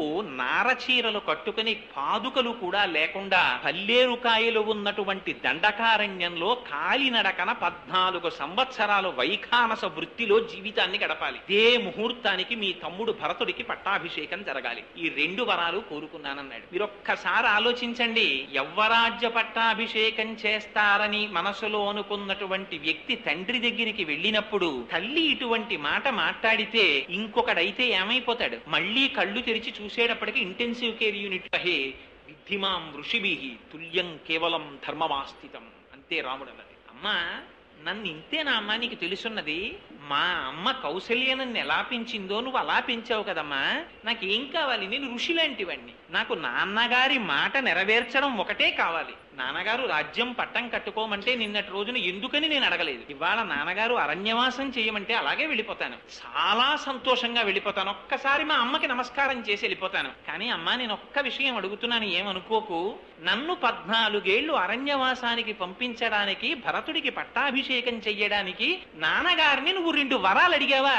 ఎందుకమ్మా అడగడం? నువ్వు పిలిచి రామా 14 ఏళ్లు అరణ్యవాసానికి వెళ్ళిపో అంటే నేను వెళ్ళిపోనమ్మా, దీనికి 2 వరాలు అడగడం ఎందుకమ్మా? ఇప్పుడే బయలుదేరుతున్నాను. కానీ అమ్మ ఒక్కసారి నాన్నగారి కాళ్ళకి నీ కాళ్ళకి నమస్కారం చేస్తానమ్మా అన్నాడు. అని నాన్నగారు ఏమమ్మా మాట్లాడకుండా అలా ఉన్నారు, నా వల్ల ఏమన్నా తప్పు జరిగిందా? ఇది రాముడి ప్రవర్తన అంటే. ఎవరు మాట్లాడగలరండి ఇలా రాముడిలా? అంటే కైకమ్మంది, నువ్వు మీ నాన్న నాకు ఇచ్చిన వరాలు నువ్వు నిలబెట్టాలి కదా, నువ్వు అరణ్యవాసానికి వెడతావో వెళ్ళవో అని మీ నాన్న బెంగబెట్టుకున్నారు, నువ్వు వెడితే తప్ప ఆయన స్నానం చెయ్యరట, అన్నం ముట్టరట. ఎంత మాట అన్నావమ్మా, ఇప్పుడే వెళ్ళిపోతున్నానన్నాడు. కౌసల్యామాత దగ్గరికి వెళ్ళారు. వెళ్ళి ఆవిడ పాదాలకి నమస్కారం చేసి, అమ్మా పితృవాక్య పరిపాలనార్థం 14 సంవత్సరములు అరణ్యవాసానికి వెళ్ళిపోతున్నానన్నారు. ఆవిడంది, మీ నాన్నకి 60,000 సంవత్సరముల వయస్సు వచ్చిన తరువాత యవ్వనంలో ఉన్న కైకని తెచ్చి అంతఃపురంలో పెట్టి పట్టమహిషి దగ్గరికి రావడమే మానేశాడురా. ధర్మాత్ముడైన కొడుకువి నువ్వు పుట్టావని సంతోషిస్తున్నాను.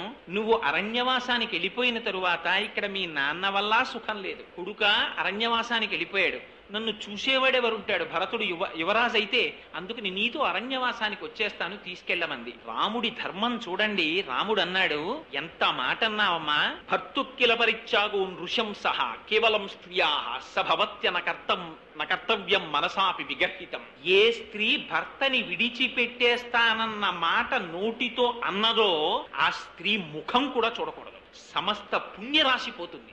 ఏ కారణం చేత కూడా భర్తని విడిచిపెడతానన్న భార్య అసలు స్త్రీయే కాదు. అటువంటి స్త్రీ ముఖం చూడకూడదు. నువ్వు ఈ మాట అనకూడదు, నేను వినకూడదు. నీకు నాకు కూడా దశరథ మహారాజు గారే సమస్త కాలముల యందు ప్రభు, నువ్వు ఆయనని సేవించు, నాతో రావడానికి వీల్లేదన్నారు. ఆశ్చర్యపోయింది కౌసల్యాదేవి. యన్మంగళం సహస్రాక్షే సర్వదేవ నమస్కృతే వృత్రనాశే సమభవత్తత్తే భవతు మంగళం అని మంగళాశాసనం చేసి పంపించింది. లక్ష్మణమూర్తికి ఎక్కడ లేనటువంటి ఆవేశం వచ్చింది. ఆవేశం వచ్చి అన్నగారి దగ్గరికి వెళ్ళి అన్నాడు, అన్నయ్య చేతకాని వాళ్ళ ధర్మం పాటిస్తున్నానన్న భ్రాంతికి లోనైపోయావన్నయ్య.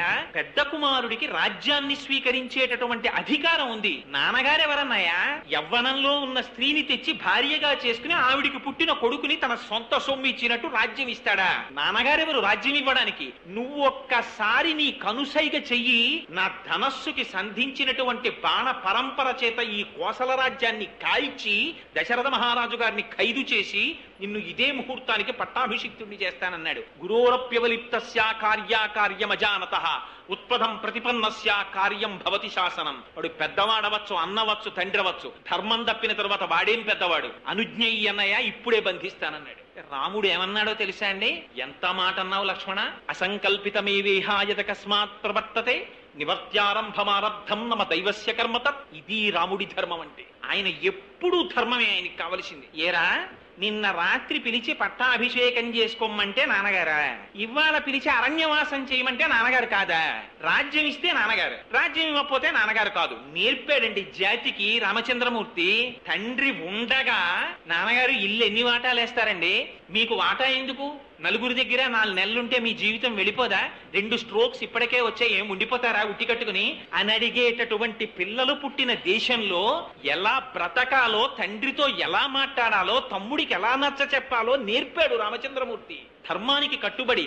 అందుకే రామాయణం కల్పిత గాథ కాదు. రామాయణం ఎంతకాలం బ్రతికుంటుందో అంతకాలమే మానవత్వం బ్రతికుంటుంది. రామాయణం అక్కర్లేదన్ననాడు మానవత్వం అక్కర్లేదు, పోతుంది మానవత్వం. అది రాముడు చెప్పిన మాట.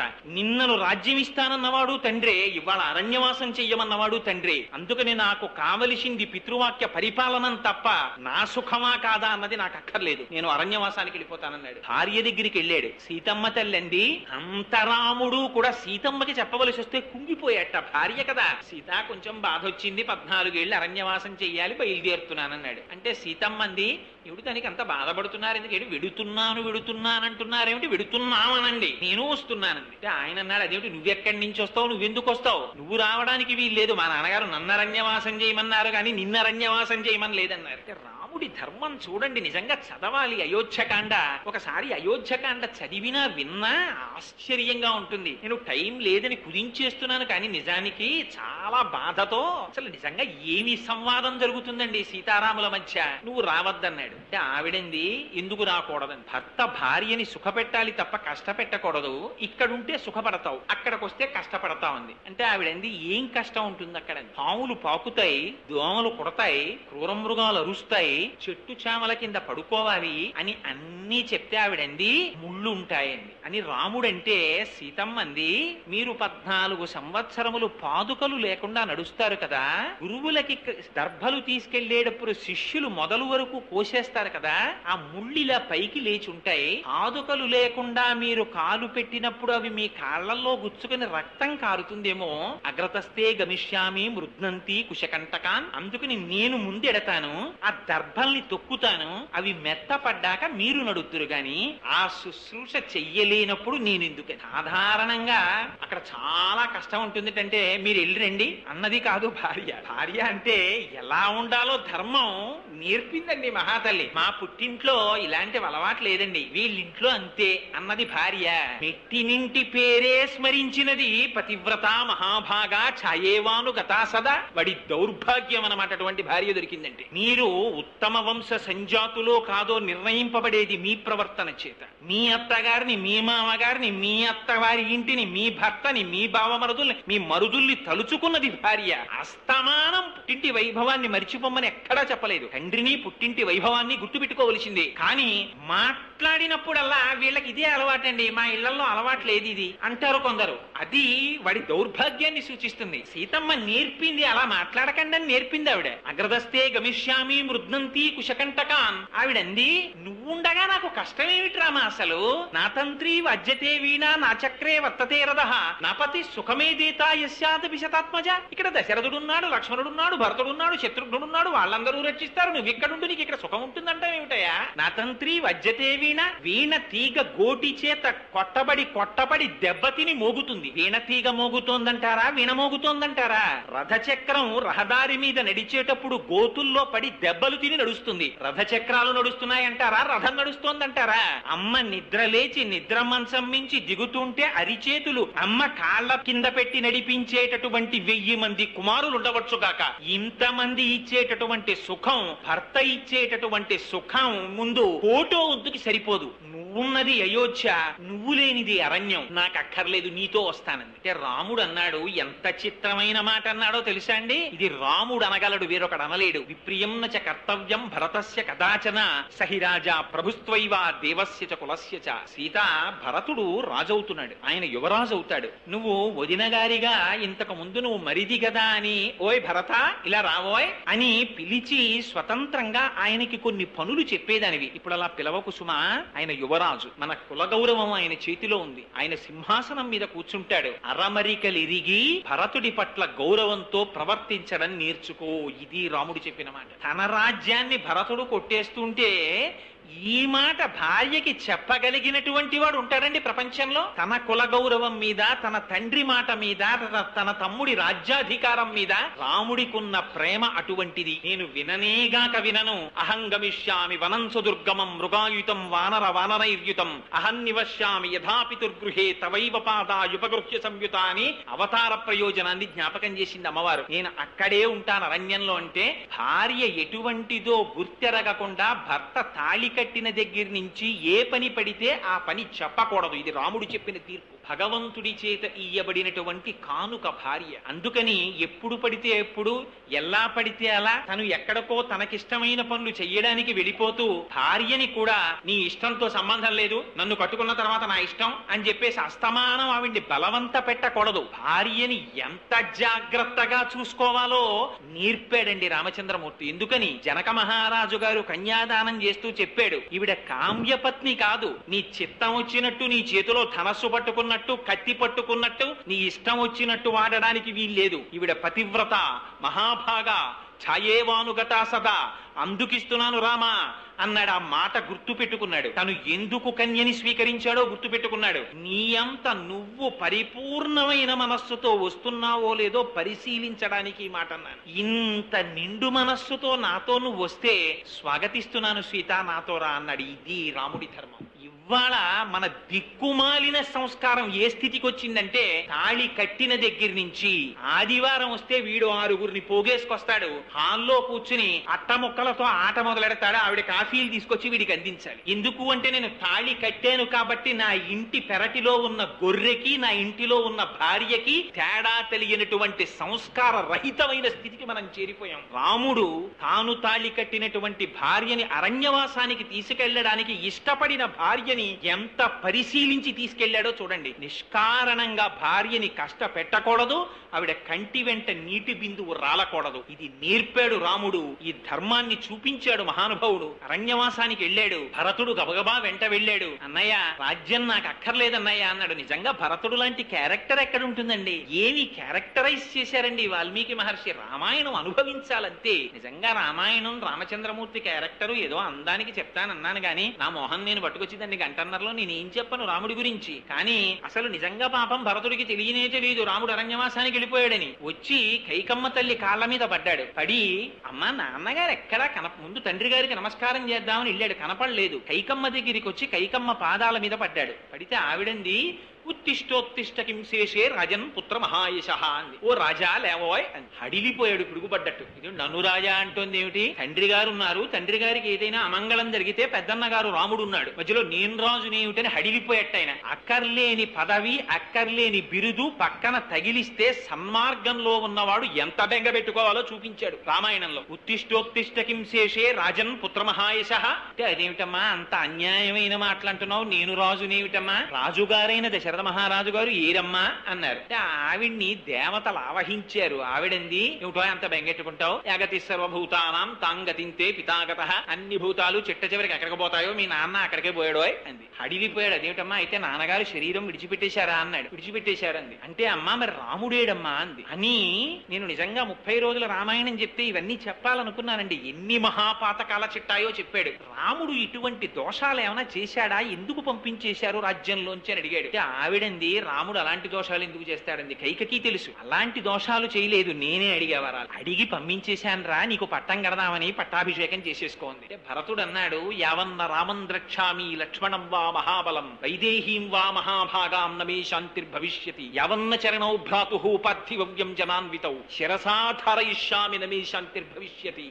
మనకెంత అశాంతి కల్పించావమ్మా.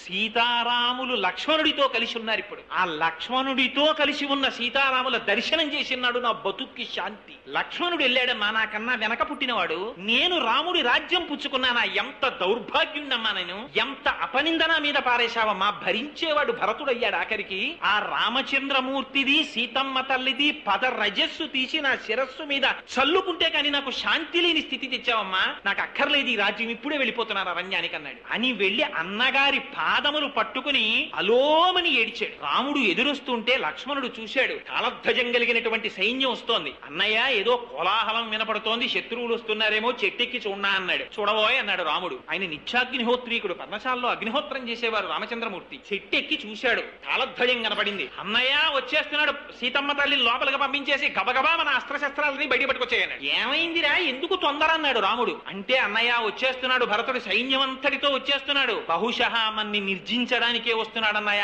రాజ్యం తీసుకున్నది కాకుండా నిన్ను నన్ను చంపడానికి వస్తున్నాడు, పట్టుకొచ్చే ఈ బాణాలన్నీ అన్నాడు. అంటే రాముడు అన్నాడు కింద నుంచి లక్ష్మణుడి వంక చూసి, లక్ష్మణ నీకు రాజ్యం కావాలంటే భరతుడికి చెప్పి ఇప్పించేస్తాను, కిందకి దిగన్నాడు. పాపం ఇలాంటి మాటలు వినబడగానే నీళ్లు జల్లిన పాలల్లా జారిపోతాడు లక్ష్మణుడు. కిందకి దిగి చేతులు కట్టుకు నిలబడ్డాడు. నిలబడ్డాక రాముడు అన్నాడు, రే ధర్మం అర్థంచ కామంచ పృథివీంచ అపి లక్ష్మణ ఇచ్చాపి భవతామర్థే ఏతత్ ప్రతి శృణోమితే.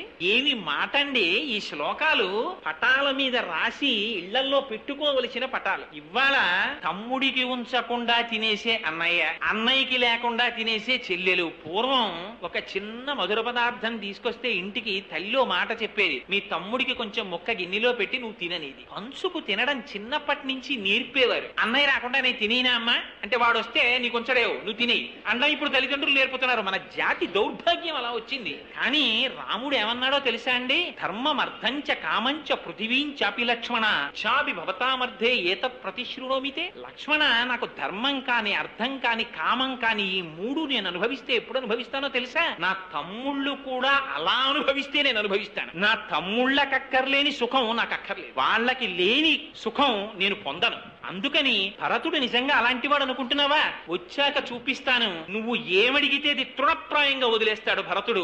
ఇది రాముడికి ఉన్నటువంటి అవగాహన, ఇది రాముడి ధర్మం. భరతుడు వచ్చాడు, వచ్చి రాముడి కాళ్ల మీద పడి అన్నాడు, అన్నయ్య మన నాన్నగారు చచ్చిపోయారు అన్నయ్య అన్నాడు. అప్పటి వరకు తెలియదు రామచంద్రమూర్తికి తండ్రి చచ్చిపోయాడని. గబగబా రాముడు పరిగెత్తుకుంటూ పర్ణశాలలోకి వెళ్ళన్నాడు. సీతామృతస్తే శ్వశురః పితాహీనోసి లక్ష్మణ అన్నాడు. సీత నీకు మామగారు చచ్చిపోయారు, లక్ష్మణ నీకు నాన్నగారు చచ్చిపోయారు అన్నాడు. ఏమిటి ఆ మాట, సీత మా నాన్నగారు పోయారంటే సరిపోదా, సీత మీ మామగారు పోయారు, లక్ష్మణ మీ నాన్నగారు పోయారు ఏమిటంటే ఈయనకి నాన్నగారు కాదా, మరి ఆ మాట అన్నవెందుకు. రాముడు మాట మాట్లాడితే అంత గొప్పగా ఉంటుంది. సీతమ్మ నీకు పోయారు మామగారు అన్నారు. మామగారి లాంటి వ్యక్తి జీవితంలో ఇహ దొరకడండి. అలా ఉండాలి మామగారి పోస్ట్ అంటే. అందుకని చూపించాడు రాముడు. దశరథ మహారాజు గారు అరణ్యవాసానికి రాముడు బయలుదేరేటప్పుడు సీతమ్మ తల్లి 14 సంవత్సరములు కట్టిన పట్టు చీర కట్టకుండా కట్టుకుంటే ఎన్ని చీరలు కట్టుకోవలసి ఉంటుందో లెక్క పెట్టి కోశాగారం నుంచి అన్ని పట్టు చీరలు కావిళ్లకెత్తితే లక్ష్మణుడు మోసి పట్టుకెళ్ళాడు. పెట్టుకున్న నగ పెట్టుకోకుండా పెట్టుకోవడానికి 7 వారాల నగలిచ్చి పంపించాడు. కోడల్ని చూసుకుని మామగారు మురిసిపోతాట, నా కొడుక్కి క్షేత్రమైంది, తన ఇంటి పేరు వదిలింది, తన వంశాన్ని వదిలింది, తన గోత్రాన్ని వదిలింది, నా వంశాన్ని ఉద్ధరించిందని. అటువంటి మామగారు లాంటి వ్యక్తి ఇహ వేరొకడు ఉండడు. అందుకని సీత నీకు మామగారు పోయారు, లక్ష్మణ తండ్రి ఎంత కష్టమైనా తాను భరించి కొడుకుని రక్షించుకుంటాడు, అట్లాంటి తండ్రి నీకు పోయాడు. కానీ నాకు తండ్రి పోయాడని నేను ఎందుకనో తెలుసా? నాకన్నా చిన్నవాడివి, తండ్రి పోతే నీకు నేను తండ్రిగా నిలబడాలి. కానీ తండ్రి దూరంగా ఉంటే అవసరం లేని అరణ్యవాసాన్ని నెత్తికెత్తుకుని తండ్రిలా నన్ను నువ్వు కాపాడావు. కానీ పెద్దవాడిని నేను నిన్ను తండ్రిలా కాపాడలేకపోయాను. అందుకని నాకు ఆ తండ్రి పోయిన తండ్రి రూపంలో లక్ష్మణుడు ఉన్నాడు. కానీ లక్ష్మణుడికి అన్నగారి రూపంలో తండ్రిగా నేను ఉండలేకపోయాను, నేను రక్షించలేకపోయాను. అందుకని లక్ష్మణుడికి తండ్రి లేడు, సీతమ్మకి మామ లేడు, నేను తండ్రి పోయాడని అనను అని ఊరుకున్నాడు. ఇది రాముడి సౌజన్యం. ఎవరు మాట్లాడగలడండి రాముడిలా? అంతటి మహానుభావుడు. భరతుడు వచ్చి అడిగాడు, రామా తీసేసుకో రాజ్యాన్ని, ఇది సంతత మామికా మాత దత్తం రాజ్యమిదం మమ తద్దదామి తవైవాహం భుంచువ రాజ్యమ కంటకం.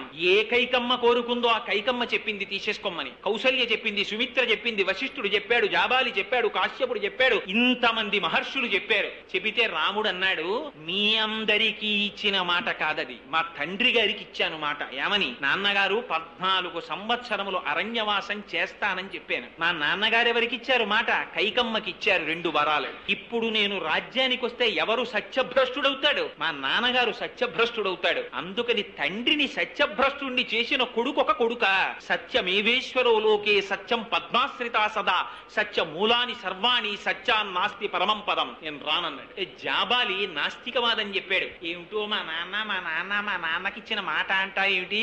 చూడా, ఇవన్నీ తినమరిగిన వాళ్ళు చెప్పినటువంటి మాటలరా. తద్దినం పెడితే ఆ లోకంలో ఉన్న మీ నాన్నగారి కడుపు నిండిందా? మీ నాన్నగారు అనకాపల్లి ఎడితే ఇక్కడ పిలిచి బ్రాహ్మడికి భోజనం పెట్టు, మీ నాన్నని భోజనం చేయొద్దని కడుపు నిండుతుందేమో. ఇక్కడ అనకాపల్లిలో ఉన్నవాడికి కడుపు నిండలేదు కానీ పితృలోకాల్లో ఉన్నవాడికి కడుపు నిండిందా ఇక్కడ బ్రాహ్మడు భోజనం చేస్తే?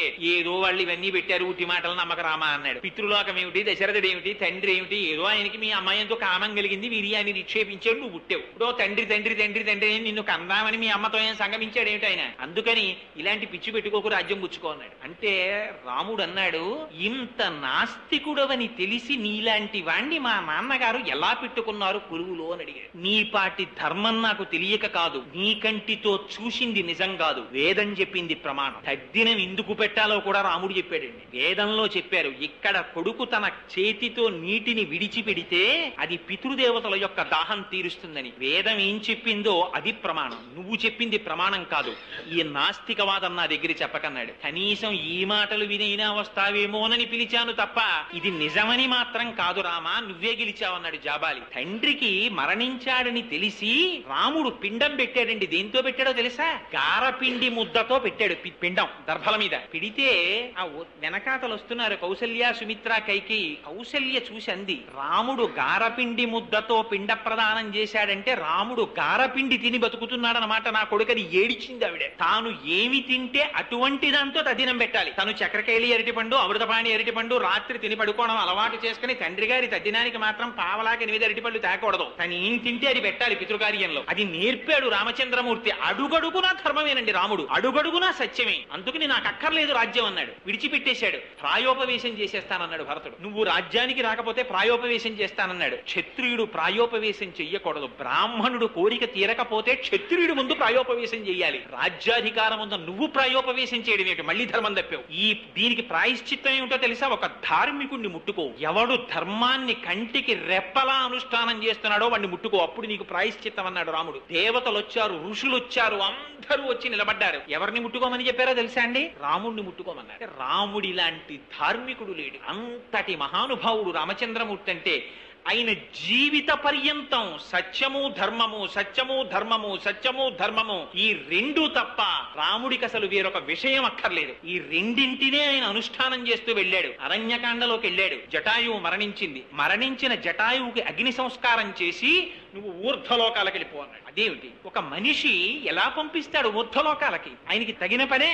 ఒక మనిషి ఒక పక్షిని తిరియక్కిని ఊర్ధ్వలోకాలకి పంపించగలడా? పైగా మామూలు లోకాలకి పంపించలేదు. ఏమని సంకల్పం చేశాడో తెలుసా అండి? సర్వసంగ పరిత్యాగం చేసినటువంటి సన్యాసులు, గృహస్థాశ్రమంలో ఉండి ప్రతిఫలాపేక్ష లేకుండా యజ్ఞయాగాది క్రతువులను నిర్వహించినటువంటి మహాత్ములు, అటువంటి వారు ఎటువంటి ఉత్తమ లోకములను పొందుతారో, ఎటువంటి పునరావృత్తి రహిత శాశ్వత శివ సాయుధ్యమును పొందుతారో అటువంటి సాయుధ్యమును నీవు పొందెదవుగాక అన్నాడు. రాముడికంత శక్తి ఎక్కడి నుంచి వచ్చిందన్నారు. వెంటనే మహర్షి తీర్పు చెప్పారు. రాముడికంతటి శక్తి, ఆయన స్వయంగా సత్యాన్ని అనుష్ఠానం చేశాడు. సత్యేన లోకాన్ జయతి దీనేన్ దానేన రాఘవ గురూన్ శుశ్రూషయ ధనుషాయుధి శాస్త్రవాన్. ఆయన సత్యం చేత సమస్త లోకాల్ని గెలిచారు, దీనులకి దానమిచ్చి గెలిచారు, గురువులకి శుశ్రూష చేసి గెలిచారు. అందుకని నరుడిగా వచ్చి మానవుడు మాధవుడయ్యాడు. అయి రామచంద్రమూర్తి మోక్షం ఇవ్వగలిగాడు. రాముడంటే ఎవరో సర్టిఫికెట్ ఇచ్చినవాడు ఎవడో తెలుసా అండి? రాముడు ధర్మాత్ముడని. మహర్షులు ఇవ్వలేదు ఆయనకి సర్టిఫికెట్, ప్రజలు ఇవ్వలేదు ఆయనకి సర్టిఫికెట్, ఒక రాక్షసుడు ఇచ్చాడు సర్టిఫికెట్. మారీచుడి దగ్గరికి వెళ్లి రావణాసురుడు అడిగాడు, నువ్వు మాయావేషంలో వచ్చి బంగారు జింకల హా సీత హా లక్ష్మణ అని పిలు, నేను వెళ్లి సీతమ్మ తల్లిని అపహరిస్తానన్నాడు. అంటే మారీచుడు అన్నాడు, రాముడంటే ఎవడనుకుంటున్నావురా? రామో విగ్రహవాన్ ధర్మ సాధు సత్యపరాక్రమ. రాముడు పోత పోసేసినటువంటి ధర్మం. ధర్మం తన కాళ్లతో నడిచి తిరిగితే దానికి మారుపేరు రాముడు. రాముడు మనిషిగా వచ్చాడు, అందుకే భార్యని అపహరించాడు రావణాసురుడు. ఎంత ధర్మం తెలియనివ్వండి, ఎంత సత్యం తెలియనివ్వండి, తాను ఎంత జ్ఞాని కానివ్వండి, తల్లి మరణించిందన్నా తండ్రి మరణించాడన్నా కన్నుల వెంట నీరు కారనటువంటి కొడుకుని కొంచెం శంకించవలసి ఉంటుంది. వాడు ఎంత జ్ఞాని కానివ్వండి, కన్నుల వెంట నీరు కారకపోయినా బాధ కలగకపోయినా ఏదో దోషం ఉందని గుర్తు వాడిలో. రామచంద్రమూర్తి కన్నా జ్ఞాని ప్రపంచంలో ఉండడు. యజుర్వేద వినీతశ్చ వేద విద్భి సుపూజితః ధనుర్వేదేచ వేదేషు వేదాంగేషు చ నిష్ఠితః అని హనుమ సర్టిఫికెట్ ఇచ్చారు రాముడికి. అటువంటి రాముడు దశరథ మహారాజు గారు మరణించారంటే కన్నీరు మున్నీరుగా విలపించాడు. జటాయువు మరణిస్తే ఊర్ధ్వలోకాలనిచ్చాడు. తన భార్య సీతమ్మని రావణాసురుడు అపహరించాడని తెలిస్తే కిష్కింధకాండలో చూపిస్తారు. సతాం పుష్కరిణీం గత్వా పద్మోత్పజుషాకులాం రామ సౌమిత్ర సహితో విలలా పకులింద్రియ. ఆ సరోవరం దగ్గరికి వెడితే అరవిరిసిన తామర పువ్వులు కనపడ్డాయి. ఈ తామర పువ్వులు చూస్తుంటే లక్ష్మణ మీ ముదిన కళ్ళు కని గుర్తొస్తున్నాయిరా అని ఏడిచాడు రాముడు. మయూరస్య వనేనూనం రక్షసా నహృతా ప్రియ తస్యాన్ రుచ్యతి రమ్యేషు వనేషు సహకాంతయ. తిరిగి వెళ్ళిపోతుంటే ఒక ఆడనెమలి మగనెమలి ఆడుకుంటున్నాయి. ఆ ఆడనెమలిని మగనెమలిని చూసి రాముడు అంటాడు, అవునులే నువ్వు మీ ఆవిడితో కలిసి ఎందుకు ఆడుకుంటావు, నాట్యం చేస్తావు, మీ ఆవిడ్ని రావణాసురుడు ఎత్తుకుపోలేదుగా అన్నాడు. రాముడు అనొచ్చా ఆ మాట? హనుమ అంతటి వారు నవ్వుకునేవారు. మాల్యవత్ పర్వత శిఖరాల కిందకొచ్చి ఏమిటో పెద్ద రాముడు అంటారు, వశిష్ఠ మహర్షి శిష్యుడు అంటారు, విశ్వామిత్రుడి దగ్గర ఉపదేశం పొందాడంటారు, మొగాడికి పెళ్ళైతే ఇలా ఉంటాడులా ఉంది, ఎప్పుడు హాసీత హాసీత హాసీత అంటుంటాడని నవ్వుకునేవారట. అదే హనుమ శిశుపావృక్షం నుంచి సీతమ్మ తల్లిని చూసి అన్నారు, రాముడు నిజంగా రాముడా? దుష్కరం కృతవాన్ రామ. సుందరకాండ. దుష్కరం కృతవాన్ రామ యయిమాం మత్తకాశినీం సీతాం వినా మహాబాహు ముహూర్తమపి జీవతి. రాముడి గుండె కాదు బండ. ఇటువంటి సీతమ్మని విడిచిపెట్టి ఇంకా బతికున్నాడంటే ఆయన ఈ గుండెని ఎలా చెప్తానన్నాడు. భార్యని చూస్తే భర్త గుర్తు రావాలి, భర్తని చూస్తే భార్య గుర్తు రావాలి. అసలు ఇలాంటి సీతారాములు ఒకరిని విడిచిపెట్టి ఒకరు ఎలా బతికున్నారన్నారు హనుమ. అస్య దేవ్యా మనస్తస్మిన్ తస్య చాస్యాం ప్రతిష్ఠితం తేనేయం సచి ధర్మాత్మ ముహూర్తమపి జీవతి. రాముడి మనసు రాముడి దగ్గర లేదు, సీతమ్మ మనసు సీతమ్మ దగ్గర లేదు. సీతమ్మ మనసు రాముడి దగ్గరుంది, రాముడి మనసు సీతమ్మ దగ్గరుంది. అందుకని వీళ్ళిద్దరూ ఇంకా బతికున్నారని సర్టిఫికెట్ ఇచ్చారు హనుమ. ఇది దాంపత్యం అంటే. అందుకని జీలకర్ర బెల్లం పెట్టుకోవడం, అందుకు పాణిగ్రహణం చెయ్యడం. అంతేగాని పెళ్ళాం ఊరెళితే అని వాల్ పోస్ట్ వేయడానికి భారతీయ సంస్కారం రాలేదు. అది దిక్కుమాలిన సంస్కారం. దాన్ని సెల్యులాయిడ్ మీద 3 గంటల సేపు 25 రూపాయలు ఇచ్చి కూర్చుని చూసేటటువంటి దౌర్భాగ్యానికి ఈ జాతి జారిపోవడం మన దౌర్భాగ్యానికి పరాకాష్ట. ఎక్కడ ఉన్నా భార్య పక్కన లేకపోయినా తన మనస్సు భార్య దగ్గర ఉండడం, భార్య మనస్సు భర్త దగ్గర ఉండడం, ఇది సీతారాములు నేర్పింది. దీనికోసమని వివాహానికి శుభలేఖ వేస్తే జనక్యాహ కమలాంజలిపుటేయాహ పద్మరాగాయితాహ నమ శివాభ్యాం నవ యవ్వనాభ్యాం పరస్పరాశ్లిష్టవపురద్ధరాభ్యాం నగేంద్ర కన్యా వృషకేతనాభ్యాం నమో నమశంకర పర్వతీభ్యాం అని అటువంటి దాంపత్యం కావాలని అడిగారు. అదిగో అది రామాయణం అంటే. ఒక్క శ్లోకం చెప్పి పూర్తి చేసేస్తాను, ఎందుకంటే నేను ఇలా చెబుతూ వెళ్ళిపోతే మిమ్మల్ని ఇబ్బంది పెట్టాలని నేను అనుకోవట్లేదు మహాప్రభో. మేము తెరగా దొరికాం కదా అని. అన్యోపదేశ వేళాయాం సర్వే వ్యాస పరాశరాహ అని ఒక సూక్తి వినేవాడు దొరికితే ప్రతివాడు వ్యాసుడు పరాశరుడే. అందుకని వీడు మమ్మల్ని ఇలా చిత్రవద పెట్టేస్తున్నాడు ఏమిటి, ఏదో పిలిచాం కదా అని అనుకోకండి. ఒక్క శ్లోకం చెప్పి పూర్తి చేసేస్తాను. యుద్ధకాండలో లక్ష్మణుడు ఇంద్రజిత్తుతో యుద్ధం చేస్తున్నాడు. ఎన్ని అస్త్రములున్నాయో అన్నీ ప్రయోగించాడు. కానీ అన్నిటినీ కూడా ఉపసంహారం చేస్తున్నాడు ఇంద్రజిత్. ఆలస్యం అయిపోతోంది. పక్కన ఋషులు కూడా వచ్చి నిలబడ్డారు. నిలబడి చిట్ట చివర లక్ష్మణుడితో ఒక మాట చెప్పారు. లక్ష్మణ, ఇంకా ఆలస్యం చెయ్యకు, తొందరగా నీ ధనస్సులోకి బాణాన్ని సంధించి విడిచిపెట్టి ఇంద్రజిత్తుని సంహరించు, లేకపోతే వాడి బలం పెరిగిపోతుందన్నారు. ఏ అస్త్రాన్ని ప్రయోగించాలో లక్ష్మణుడికి అర్థం కాలేదు. ఒక అగ్నిహోత్రం లాంటి బాణాన్ని తీసి ధనస్సుకి సంధించాడు. అది ధనుర్వేదంలో లేని మంత్రం. దీన్ని రామాయణానికి మూలమంత్రం అంటారు. ఏమన్నాడో తెలుసా అండి? ధర్మాత్మ సత్యసంధశ్చ, యుద్ధకాండ. ధర్మాత్మ సత్యసంధశ్చ రామో దశరథిర్యది పౌరుషేచా ప్రతిద్వంద్వ శరైనం జహిరావిణం. మా అన్న రాముడు ధర్మాత్ముడైతే, సత్యసంధుడైతే, ధర్మాత్మ సత్యసంధశ్చ రామో దశరథిర్యది, రాముడు దశరథ మహారాజు గారికే కొడుకైతే, పౌరుషేచా ప్రతిద్వంద్వ, నేను విడిచిన బాణం చేత ఇంద్రజిత్ సంహరింపబడుగాక అని విడిచిపెట్టాడు బాణం. ఆ బాణం తగిలిందంటే కుండలములతో కూడినటువంటి ఇంద్రజిత్తు యొక్క శిరస్సు ఆ వక్షస్థలం నుంచి వేరుబడి డుళ్ళి కింద పడిపోయింది. ఎక్కడి నుంచి వచ్చింది ఆ బాణానికి అంత శక్తి? రాముని యొక్క శీలం అందులో నిరూపించారు. అనచ్చా లక్ష్మణుడి మాటలు? ధర్మాత్మ, రాముడు ధర్మాత్ముడైతే అన్నాడు. ఏమిటి ధర్మం? రాముడి గురించి అందరూ ఒకటి చెప్తూ ఉంటారు. అందులో దిక్కుమాలిన సినిమాలు వచ్చిన తర్వాత ప్రతిదానికి రాముడే. ఇంట్లో రాముడు, వీధిలో కృష్ణుడు. వీడికేదో రామకృష్ణుల యొక్క జీవితం అంతా తెలుసున్నట్టు. అందుకని ప్రతివాడు చెప్పేది ఏమిటంటే, చెట్టు చాటు నుంచి కొట్టినవాడు రాముడొక రాముడా.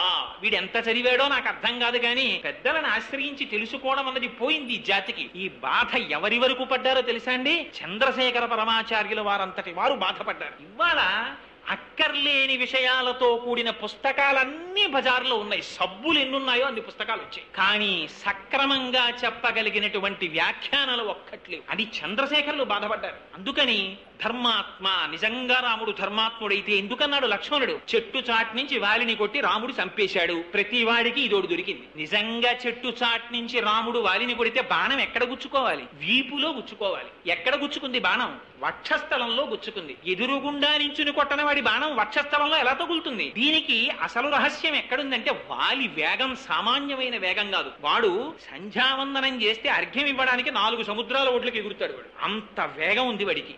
ఆ వేగానికన్నా కూడా ఎక్కువ వేగం కలిగిన బాణం వెయ్యగలిగిన సమర్థత రాముడికి ఉందో లేదో చూశాడు సుగ్రీవుడు. అందుకని రాముడు కనపడగానే నేను చంపేస్తాను మీ అన్నయ్యని అన్నాడు. అలా అంటే నమ్మలా సుగ్రీవుడు. ఏమిటో నువ్వు అలా చెప్పేస్తున్నావు, కానీ మా అన్నయ్య దుందుబిని చంపేశాడు, అదే ఈ కళేబరం, దీన్ని చిమ్ము చూస్తానన్నాడు. కాలి బొటన వేలుతో ఎత్తి విసిరాడు రాముడు. అయినా నమ్మలేదు. అది అప్పుడు చంపినప్పుడు రక్తమాంసాలతో ఉంది, ఇప్పుడు ఎండిపోయింది, దీన్ని చిమ్మావనుకో, కానీ ఎండిపోయింది, లెస్ వెయిట్ కదా, విసిరేశావు. ఇంకొక పరీక్ష, మా అన్నయ్య ఏం చేస్తాడంటే ఈ సాల వృక్షాన్ని ఇలా అంటాడు, ఆకులు రాలుతాయి, అది చూశావా అన్నాడు. అంటే రాముడు అన్నాడు, అదే కదా నీ బెంగ చూడని, ఓ బాణం తీసి కొట్టాడు. 7 సాల వృక్షాలని ఛేదించి పాతాళ లోకానికి వెళ్ళి పైకొచ్చి మళ్ళీ లిప్త కాలంలో ఆ తుణీరంలోకి వెళ్ళిపోయింది బాణం. ఇవన్నీ చేశాక నమ్మాడు. ఏమిటి? సుగ్రీవుని నమ్మించడానికి రాముడు ఇంత రిహార్సల్ పాపం. ఇప్పుడు నువ్వు కొట్టచ్చు రా అన్నాడు. అని వెడితే వాలి వేగం కన్నా రామబాణపు వేగం ఎక్కువ. ఆ రామబాణ వేగాన్ని వాలి చూడలేదు, వచ్చేసి నాటేసింది వక్షస్థలంలో. అందుకని రాముడు ధర్మం తప్పలేదు, చూపించింది యుద్ధకాండలో. ధర్మాత్మ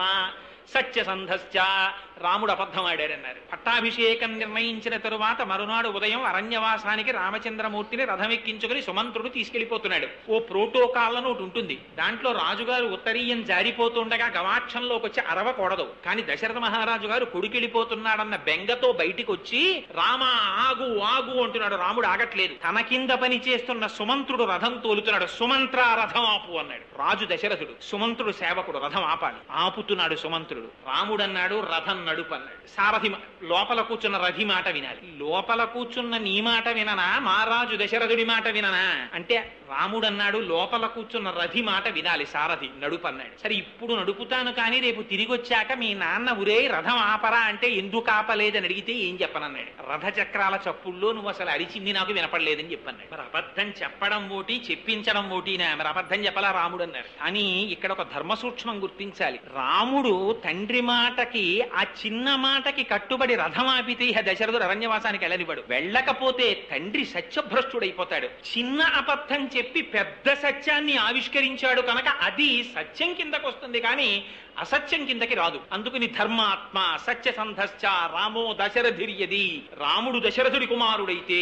ఎందుకు ఈ అనుమానం? చాలా మందికి ఒక అనుమానం ఏమిటంటే పాయస పాత్ర పట్టుకొచ్చారు, పాయసం తింటే పిల్లలు పుట్టారు కానీ దశరథ మహారాజు గారికి పుట్టారా, అందుకని ఆయన దశరథ మహారాజు గారి కొడుక్కాడు అని ఒక కొత్త వాదం. కానీ పాపం శ్రీ మహావిష్ణువు ప్రతిజ్ఞ చేశారు, పితరం రోచయామాస దశరథం నృపం అని బాలకాండలో. దశరథ మహారాజు గారికి కొడుకుగా కావాలని నేను వస్తున్నానన్నారు. అందుకని ఆయన దాశరథియే అని నిరూపించింది ఆ బాణం. అందుకనది మూలమంత్రమైంది. రాముని యొక్క ప్రతిజ్ఞ, రాముని యొక్క ధర్మం అంటే ఎలా ఉంటుందో తెలుసా అండి?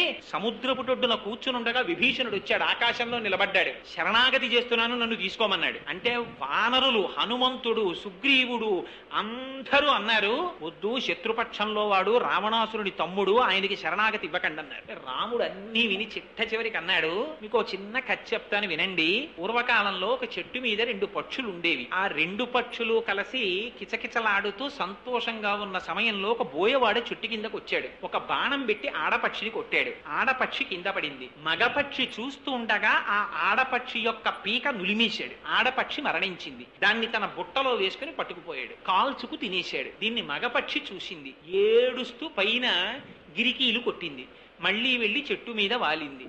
కొంతకాలం అయిన తరువాత ఇదే బోయవాడు ఆకలితో అలమటిస్తూ అడవికి వచ్చాడు. పోరున వాన కురిసింది. ఒక చెట్టు మీద కూర్చున్నాడు. చీకటి పడిపోతోంది, స్పృహ తప్పిపోతోంది, ఆకలి, నడవలేక నడుస్తూ ఈ మగపక్షి ఉన్న చెట్టు దగ్గరికి వచ్చాడు. ఆ చెట్టు యందు ఒక దేవత ఉన్నది అని విన్నాడు. వచ్చి చెట్టు కింద పడిపోయాడు, ఆ దేవత రక్షిస్తుందని. పైనున్న మగపక్షి చూసింది, తెలిసి వచ్చినా తెలియక వచ్చినా నేనున్న చెట్టు కిందకొచ్చి పడిపోయాడు కాబట్టి ఇంటి ముందుకి అన్నార్తితో వచ్చి పడిపోయిన అతిథితో సమానం. ఈయన ఆకలి తీర్చాలనుకుంది. ఎగిరి వెళ్లి ఎండు పుల్లలు తెచ్చి అక్కడ పెట్టి ఎక్కడి నుంచో అగ్నిహోత్రం తెచ్చి వెలిగించింది. ఆ వేడికి బోయవాడు తెప్పరిల్లాడు. తినడానికి ఆహారం కావాలి. పక్షి బోయవాడిని తనని ఆహారంగా తీసుకోమని చెప్పి తానే అగ్నిలో పడి మరణించింది. ఆ బోయవాడు ఆ పిట్టని తిని బతికాడు. తన ఉన్న చెట్టు దగ్గరికి వచ్చి పడిపోయినటువంటి బోయవాడికే ఒక పక్షి తిర్యక్ జాతికి చెందినది అతిథికి ఇంత సత్కరిస్తే, మనుష్య జాతిలో పుట్టి క్షత్రియుడనై పుట్టి సకృదేవ ప్రపన్నాయతవాస్మీతి తయాచతే అభయం సర్వభూతేభ్యో దదామ్యేతద్వ్రతం మమ అని ప్రతిజ్ఞ చేసి ఎవరు రామా నీ వాడనన్నా రక్షిస్తానన్న వాణ్ణి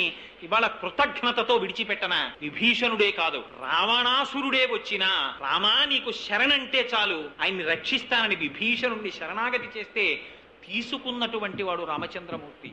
మహానుభావుడు ధర్మాత్ముడై సింహాసనం మీద కూర్చోవడం కోసం తన భార్య పతివ్రత అని తెలిసినా ధర్మాన్ని నిలబెట్టడం కోసం భార్యని పరిత్యజించిన వాడు రాముడు. రాముడి జీవితంలో ఎప్పుడూ తన స్వసుఖాన్ని కోరుకోలేదు. యుద్ధకాండ అయిపోయిన తర్వాత తిరిగొస్తూ ఒకవేళ భరతుడికి రాజ్యం ఏలాలన్న కోరిక కనపడితే హనుమ వెనక్కి తిరిగి వచ్చి నేను అడవులకు వెళ్ళిపోతానన్నాడు. అంతటి త్యాగశీలి రామచంద్రమూర్తి ఒకరి కోసం తాను జీవించాడు, కానీ తన కోసమని జీవించడం రాముడి జీవితంలో లేదు. తండ్రి పట్ల, తల్లి పట్ల, భార్య పట్ల, అన్న పట్ల, తమ్ముడి పట్ల, ప్రజల పట్ల, గురువు పట్ల, ఎవరి పట్ల ఎలా ప్రవర్తించాలో నేర్పాడు రాముడు. అందుకనేది రామాయణం అయింది. ఆ రాముడు చూపించినటువంటి ఆదర్శాల్లో ఒక్క ఆదర్శాన్ని ఎంచుకుని మహాత్మా గాంధీ గారు అన్నట్లుగా ఏదో ఒక్క ఆదర్శాన్ని మనం కాని ఎంచుకోగలిగామా? కేవలం చెప్పడం కాదు, నిజంగా ఇన్ని చెప్పి నేను ఇన్నింటిని పాటించలేకపోతే నా అంతటి కృతజ్ఞుడు వేరొకడు ఉండడు. అటువంటి ఆదర్శాన్ని పాటించగలిగినటువంటి శక్తి కూడా రామచంద్రమూర్తే కటాక్షించాలి. అది రామచంద్రమూర్తి మన జాతికి పెట్టిన భిక్ష. అందుకని రామ జీవితం అర్థమైందా, రాముడి ఆదర్శం అర్థమైందా, ఒక మనిషిగా మనం ఎలా బ్రతకాలో మనకు అర్థమవుతుంది. అందుకే నేను మొదటే చెప్పాను, రామాయణం ఎంతకాలం ఉంటుందో అంతకాలమే మానవ జాతి ఉంటుంది. నేను అప్పుడప్పుడు శ్రీభాష్యం అపలాచార్య స్వామి వారికి ఫోన్ చేస్తే ఆయన ఫోన్లో అంటుంటారు, స్వామి సుందరకాండ చెప్పానండి మొన్న అంటే, కోటేశ్వరరావు తప్పకుండా చెప్పబోయ్, రామాయణం ఎప్పుడు భూలోకం మీద చెప్పబడదో ఆనాడు ఇహ మానవత్వం ఉండదు. మానవత్వం కోసం రామాయణం ప్రవచనం జరగాలి, తప్పకుండా చెప్పు నాయన అంటుంటారు. మహర్షి సదృశులు కనుక, వాల్మీకి వంటి స్థితిని పొందినవారు కనుక ఆ మహానుభావుడంతటి మాట అనగలిగారు. ఇంత పరమ పవిత్రమైనటువంటి వసంత నవరాత్రులలో నాకు చెప్పగలిగిన సమర్థత ఉన్నా లేకపోయినా రామాయణం మీద, రామచంద్రమూర్తి ఆదర్శముల మీద వీడి చేత 4 మాటలు పలికించి వీడి పాపములను దగ్ధము చెయ్యాలనేటటువంటి పవిత్ర సంకల్పంతో నన్నిక్కడ ఇన్స్ట్రుమెంట్ గా కూర్చోపెట్టి రామాయణాన్ని చెప్పించినటువంటి పెద్దల యొక్క ఆదేశంలో ఉన్న రామచంద్రమూర్తి ఆదేశాన్ని స్మరిస్తూ అటువంటి అద్భుతమైన అవకాశాన్ని నాకు ఇచ్చినందుకు మీ అందరికీ నా ధన్యవాదాలను తెలియచేసుకుంటూ, సభాముఖంగా నాకంటూ ఒక అలవాటు ఉంది కనుక మంగళాశాసనపరై మదాచార్య పురోగమై సర్వైశ్చ పూర్వైరాచార్యై సత్కృతాయాస్తు మంగళం. మంగళం కోసలేంద్రాయ మహనీయ గుణాత్మనే చక్రవర్తి తనూజాయ సర్వభౌమాయ మంగళం. ఉమాకాంతాయ కాంతాయ కామితార్థప్రదాయినే శ్రీగిరీశాయ దేవాయ బలినాథాయ మంగళం. కరచరణకృతం వా కర్మ వాక్కాయజం వా శ్రవణనైనజం వా మానసం వాపరాధం విహితం వా సర్వమేత్తక్షమస్వ.